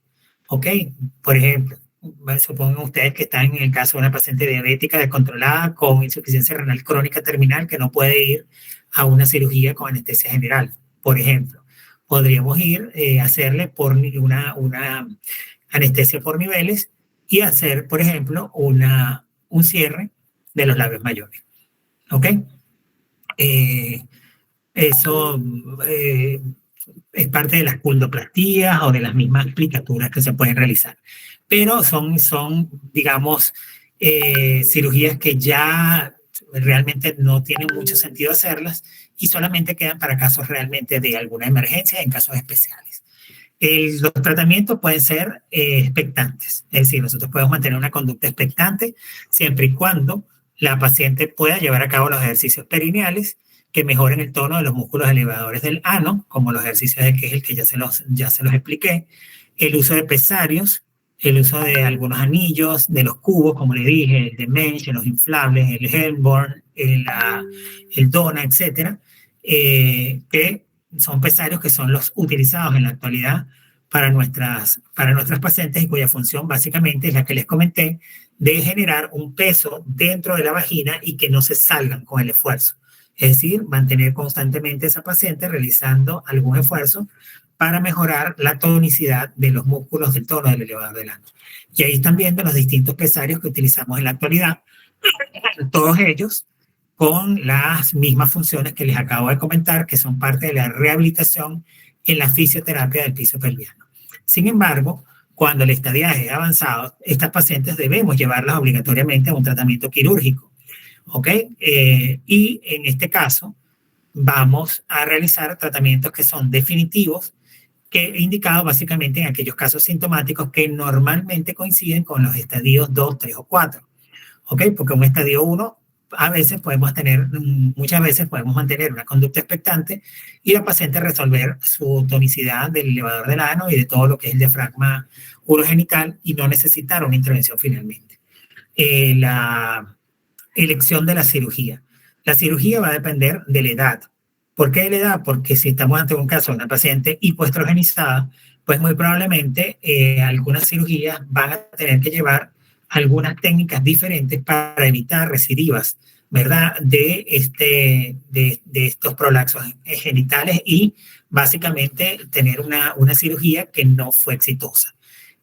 Además, recuerden que por el hipoestrogenismo no solamente está disminuida la tonicidad de la musculatura pelviana, sino que también la mucosa vaginal está alterada, razón por la cual en muchas de nuestras pacientes debemos estrogenizarlas previamente antes de ir a un proceso de intervención quirúrgica que por lo general se realiza por vía vaginal.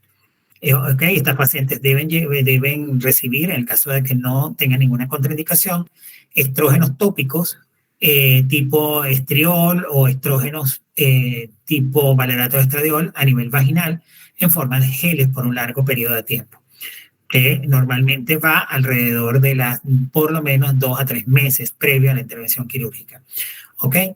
El grado de prolapso también va a generar lo que les dije yo en relación a la elección de la mejor cirugía para nuestra paciente. Generalmente las cirugías ya son solicitadas a partir del estadiaje 2. y la actividad sexual de la paciente, porque por ejemplo, si nosotros tenemos una paciente en la cual, digamos, no hay actividad sexual como tal, no tiene pareja y no piensa tenerla, pues evidentemente que la brevedad o lo corto que podemos dejar o el alargamiento que pudiéramos dejar a un momento determinado en la longitud total de la vagina, pues puede ser completamente diferente y para ello, pues evidentemente tendríamos que haber evaluado previamente al paciente para saber qué es lo que nosotros vamos a hacer. Existen algunas técnicas que se llaman plastías vaginales, en las cuales una de las más utilizadas por mucho tiempo fue la colporrafia anterior, como sin puntos de Kelly, también llamada aplicatura de Kelly, ¿ok? Y también tenemos las colpoperinorrafias o colporrafias posteriores. En la colpoperinorrafia anterior, lo que nosotros vamos a hacer es disminuir el ancho de esa cavidad vaginal, sobre todo en el comportamiento anterior. Es decir, hacemos un cierre, pero basado básicamente en la porción anterior. Generalmente, esta intervención va acompañada de lo que llamamos los puntos de Kelly o aplicaturas de Kelly, que se las voy a mostrar ahorita en unas láminas posteriores, en la cual lo que básicamente hacemos es una apertura de la mucosa vaginal. Voy a ver si veo las láminas ahorita. Apertura de la mucosa vaginal, hacemos una divulsión roma de los bordes o los pilares de la vejiga, ascendemos la vejiga, ¿verdad? Y posteriormente colocamos unos puntos que van a reforzar la fascia para poder elevar la vagina y finalmente hacemos corte del excedente de vagina y cerramos, hacemos la parte final que es la colporrafia anterior con el cierre de la vagina y para evitar que se vea esa sensación de esa pelota o ese bulto que normalmente la gente se ve. Para ello, ¿verdad? Colocamos primero, separamos los labios menores para generar mejor campo visual, los adherimos básicamente a la piel a través de unos puntos de Catwood crómico, hacemos una incisión invertida, en T invertida, es decir, hacemos una T invertida, que sería la rama de la T y la parte larga de la T, que va hasta 1 centímetro por debajo del meato uretral, hasta ahí abrimos, ¿ok? Hacemos lo que llamamos una tunelización de la mucosa de la vagina para abrir o aperturar el espacio vésico-vaginal, es decir, el espacio que existe entre la vejiga y la vagina. Posteriormente, hacemos lo que se llama una colpotomía anterior en la línea media. Fíjense que utilizamos una pinza de Mayo. Acá agarramos con unas pinzas de Alice en la porción de la T y nos vamos por la rama ascendente de la T haciendo una colpotomía anterior y llegamos hasta 1 centímetro por debajo del meato uretral. Por supuesto, durante esta intervención debemos colocar a la paciente en posición de litotomía bajo anestesia raquídea o también puede ser una general vamos a, por supuesto, a cateterizar, vamos a colocar sonda vesical. Es muy importante colocar una sonda vesical, ¿ok? Para ir cuantificando las orinas y al mismo tiempo verificar si hay hematurias o no, por si acaso existe una complicación que es la rotura o dehiscencia de la vejiga. Luego hacemos disección del tejido conectivo de la pared vaginal y fíjense ustedes cómo vamos separando esta mucosa vaginal de la vejiga propiamente dicha, divulsionando y separando, bien sea con bisturí o con la tijera de Mayo, el tejido conectivo que adhiere la mucosa a la vejiga, la pared de la vejiga. Luego hacemos una disección del tejido conectivo de la pared vaginal en el espacio vésico-vaginal y la cara lateral de la vagina, es decir, profundizamos para irnos después con divulsiones romas con los dedos, exposición lateral de la vejiga por disección digital, cuando ya estamos en la porción más anterior, hasta que llegamos a tocar desde acá por dentro a una rama de la sínfisis del pubis, que ya nos estaría indicando que llegamos al sitio específico hasta donde queríamos llevar la intervención. Luego hacemos uno que se llama la aproximación de los ligamentos vesicouterinos, ¿ok? Los aproximamos y colocamos las plicaturas de la fascia vesical con suturas discontinuas, suturas separadas, y estos son los famosos puntos o plicaturas de Kelly, en los cuales vamos a ir uniendo esta fascia vesical y hacemos la aproximación del diafragma urogenital. Esto lo vamos a hacer por niveles, dejando los puntos para el final. Los vamos a ir refiriendo a este nivel, a este nivel, a este nivel, los puntos que sean necesarios, para finalmente terminar como acá con una colpotomía anterior completa, en donde ya no van a ver la vejiga porque ya hemos hecho una aproximación del diafragma urogenital y la vejiga quedó ya suspendida. Y finalmente hacemos una resección del exceso de la mucosa vaginal, cortamos todo el exceso de la mucosa de la vagina para hacer finalmente un cierre de la mucosa vaginal también con puntos separados de la vagina y finalmente tener hacer es decir, tener una operación ya completa.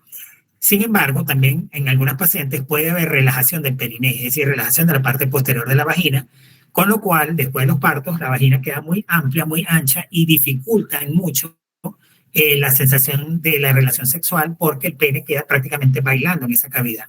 Para ello, podemos hacer lo que llamamos la colpoperineoplastia, en la cual hacemos una valoración del ancho del introito y delimitamos con ALICE hasta dónde deberíamos llegar. Luego de eso hacemos una incisión sagital, ya estamos hablando de la cara posterior, aquí está el recto y estamos en el posterior, ya la parte delantera la corregimos.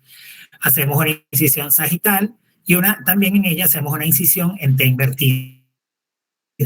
Luego hacemos una tunelización de la pared vaginal posterior, hacemos una colpotomía posterior, una disección cortante y lateral de la mucosa vaginal del cuerpo del periné. Hacemos prácticamente lo mismo que habíamos hecho anterior, pero en esta oportunidad posterior, para irnos a la aplicatura de las pilares rectales y finalmente evaluamos nuevamente la amplitud de la vagina por un tacto bidigital para verificar que más o menos un pene va a poder entrar allí, va a tener perfecta profundidad y perfecta agarre en los laterales.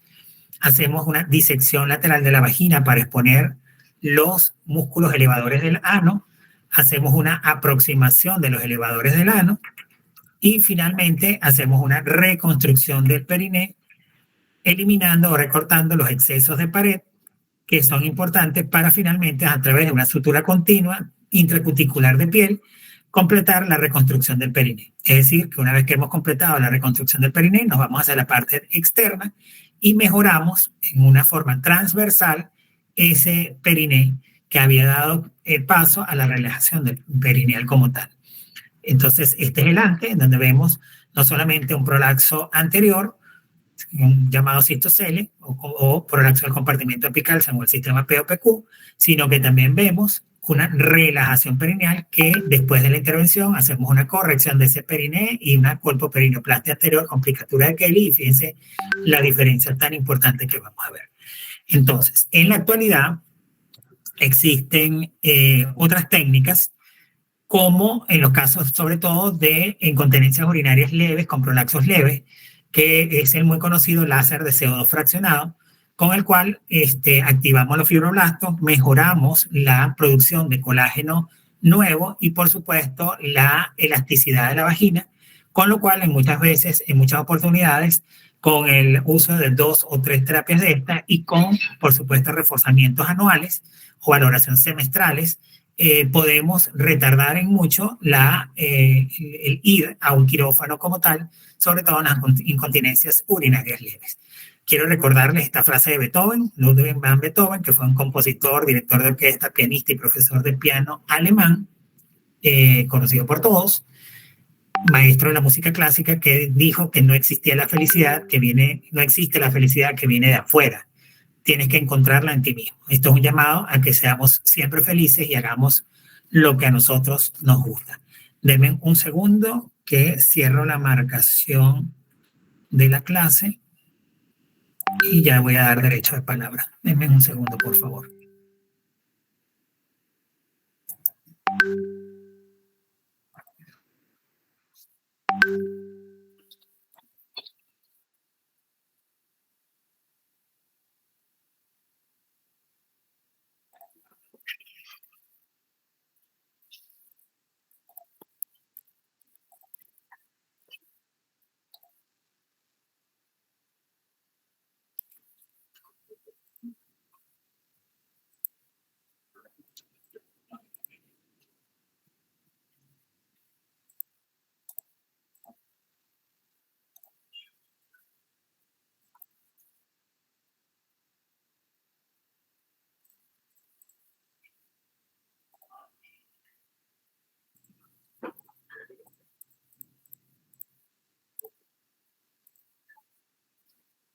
Un momento, por favor, que tengo inconvenientes con esto.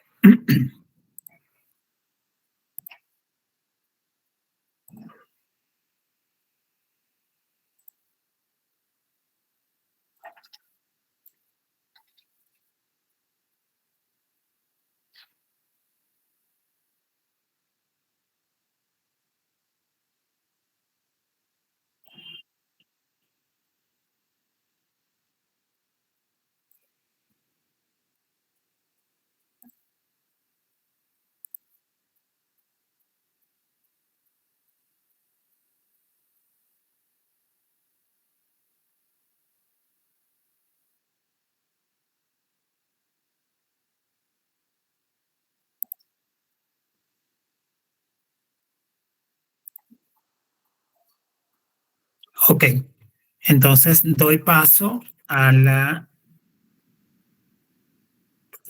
preguntas. ¿Me están escuchando, verdad?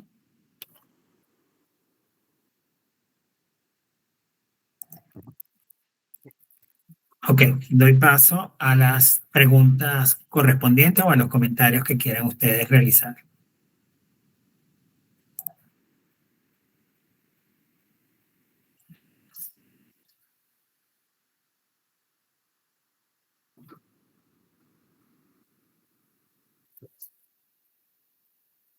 Lo primero que voy a revisar es... Fátima Coa se encuentra. Fátima Coa.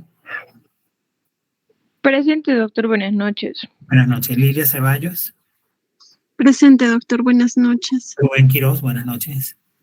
Presente, doctor. Buenas noches. Buenas noches. Ok. ¿Alguna pregunta, algún comentario? Doctor, buenas noches. Disculpe, Hola, ¿sí me Inés. podría enviar las diapositivas, por favor, por el Sí. correo electrónico? ¿Por el correo, por el correo electrónico? Sí, doctor, para que yo lo pueda compartir con los chicos. Por favor, doctor. Ya, te la voy a enviar. Por cierto, Liz, no me contactaste. Quería saber si ya aparecen todas las clases en la aula virtual. No, doctor, es por ello que le digo si me lo podría enviar por el correo, porque no Mira, están apareciendo todas. Es muy extraño porque yo sí las logro ver. Y si yo las logro ver, ustedes también tendrían la posibilidad de verlas. Solo aparecen 4 diapositivas, doctor. Bueno, yo voy a chequear ahorita. Si no lo logro antes de la medianoche, yo te las voy a enviar todas por el WhatsApp. ¿Ok? Muchas gracias, doctor. Seguro. Lo segundo es que estoy todavía a la espera de lo del examen. Como nosotros habíamos hablado en la vez anterior, hice las consultas respectivas. El examen de ustedes les confirmo que va a ser presencial. Yo voy a estar por vía virtual, voy a aparecer por un Zoom en directo con la persona o los docentes que van a estar encargados de cuidar vuestro examen. En el caso de que exista alguna dificultad con alguna particularidad, yo voy a estar allí para poder contestar. El examen me va a ser enviado por sobresellado para la corrección y, por supuesto, a mí me corresponde hacer todo lo que es la sacada de los cálculos de los porcentajes para sus notas finales, razón por la cual yo necesito tener los resultados de ese examen lo antes posible porque, como ustedes comprenderán, pues las fechas son muy pocas una vez que aperturan el sistema para la incorporación de los aportes. Ustedes me pidieron que el examen fuera el 27. De ser el 27, el examen tendría que ser a primera hora de la mañana, disculpen, tendría que ser a primera hora de la mañana, toda vez de que el sistema de courier tendría que salir antes, tendría que estar en el courier antes del mediodía para que pueda salir ese mismo día para que me pueda llegar. Es decir, y normalmente ese sistema dura 2 días para poder llegar en sobresellados. ¿Ok? Entonces, estaríamos hablando del 28, 29. Y creo que el sistema me da 3 días, aun cuando Liz había verificado a través de la escuela y aparentemente iban a ser hasta el día 2. Entonces, Sí, estoy a la espera. Si fuera hasta el día 2, ¿verdad? Sería 28, 29, 30, 1 y el 2 máximo.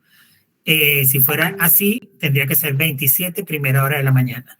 ¿Ok? Es decir, que no sé si eso cruza o no con las otras materias que ustedes ven, pero es la única oportunidad que tienen si fuera el 27. Caso contrario, tiene que ser realizado el día viernes de la semana que viene. Viernes 20, ¿qué? 20, no, este viernes. Tendría que ser este viernes, correcto, tendría que ser este viernes. Entonces, por favor, Liz, chequea tus horarios, verifica que nadie tenga inconvenientes de si fuera el lunes 27, sin que nadie tenga inconvenientes con sus prácticas o con lo que sea que ustedes realizan en las mañanas, para que pueda ser realizado ese día. Si no, de lo contrario, avísame esta misma noche para ya publicar la fecha del examen, la hora del examen para este viernes. El día viernes, doctor, sí vamos a tener el contratiempo porque tenemos examen de medicina legal, pero el día lunes sí podemos todos, doctor. Ok, entonces, por favor, envíamelo por escrito para yo tener algo que respalde que ustedes decidieron que podía ser en la mañana sin que tengan ninguna dificultad. Está bien, doctor.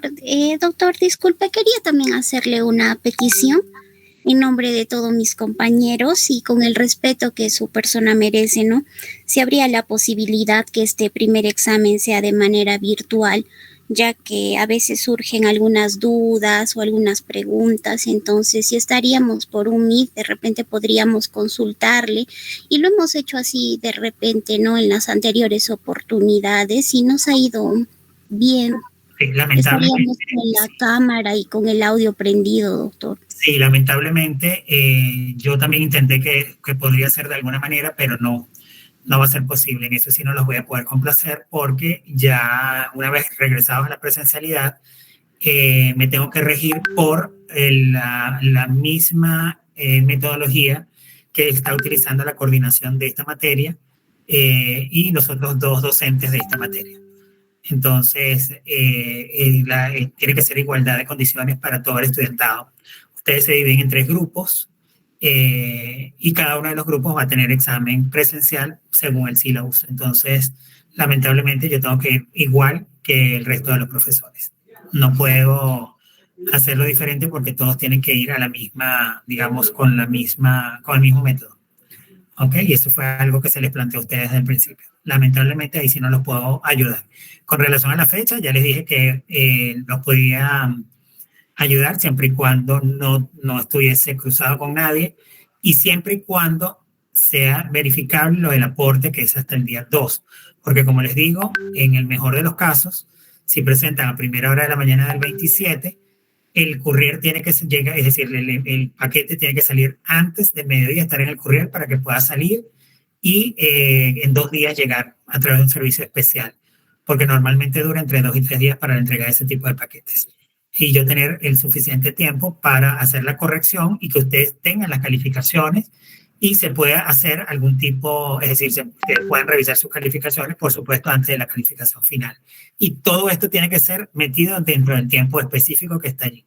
Además, recuerden que yo no estoy a dedicación exclusiva para la universidad, así que yo tengo tiempos específicos para esto, que muchas veces incluso me excedo de mis horarios para poder brindarles a ustedes la mejor información, poderles brindar lo mejor de mí, pero realmente me toma mucho más tiempo de lo que mi contratación con la universidad estipula.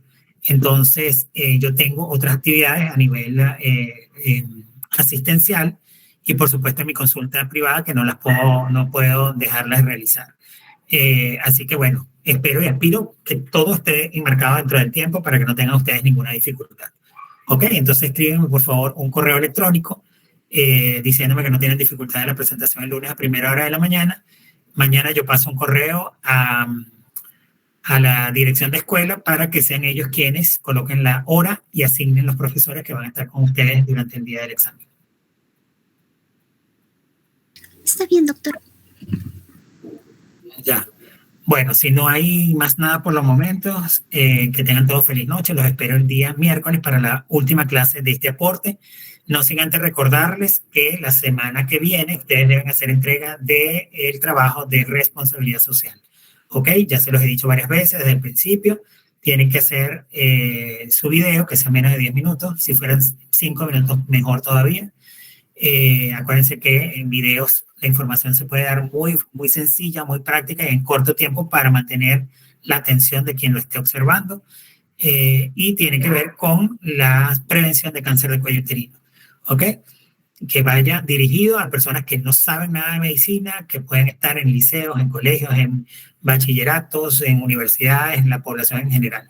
Lo que queremos es tratar de difundir esta información y una vez que yo les dé visto bueno, tienen que difundirla en sus redes particulares de manera tal de que ese sea parte de la difusión del trabajo como responsabilidad social. No quiero quitarles más tiempo. Que tengan todo feliz noche. Nos vemos el miércoles de esta semana. Muchas gracias, doctor. Gracias, doctor. Muy bien, feliz noche. Gracias, doctor. Hasta luego.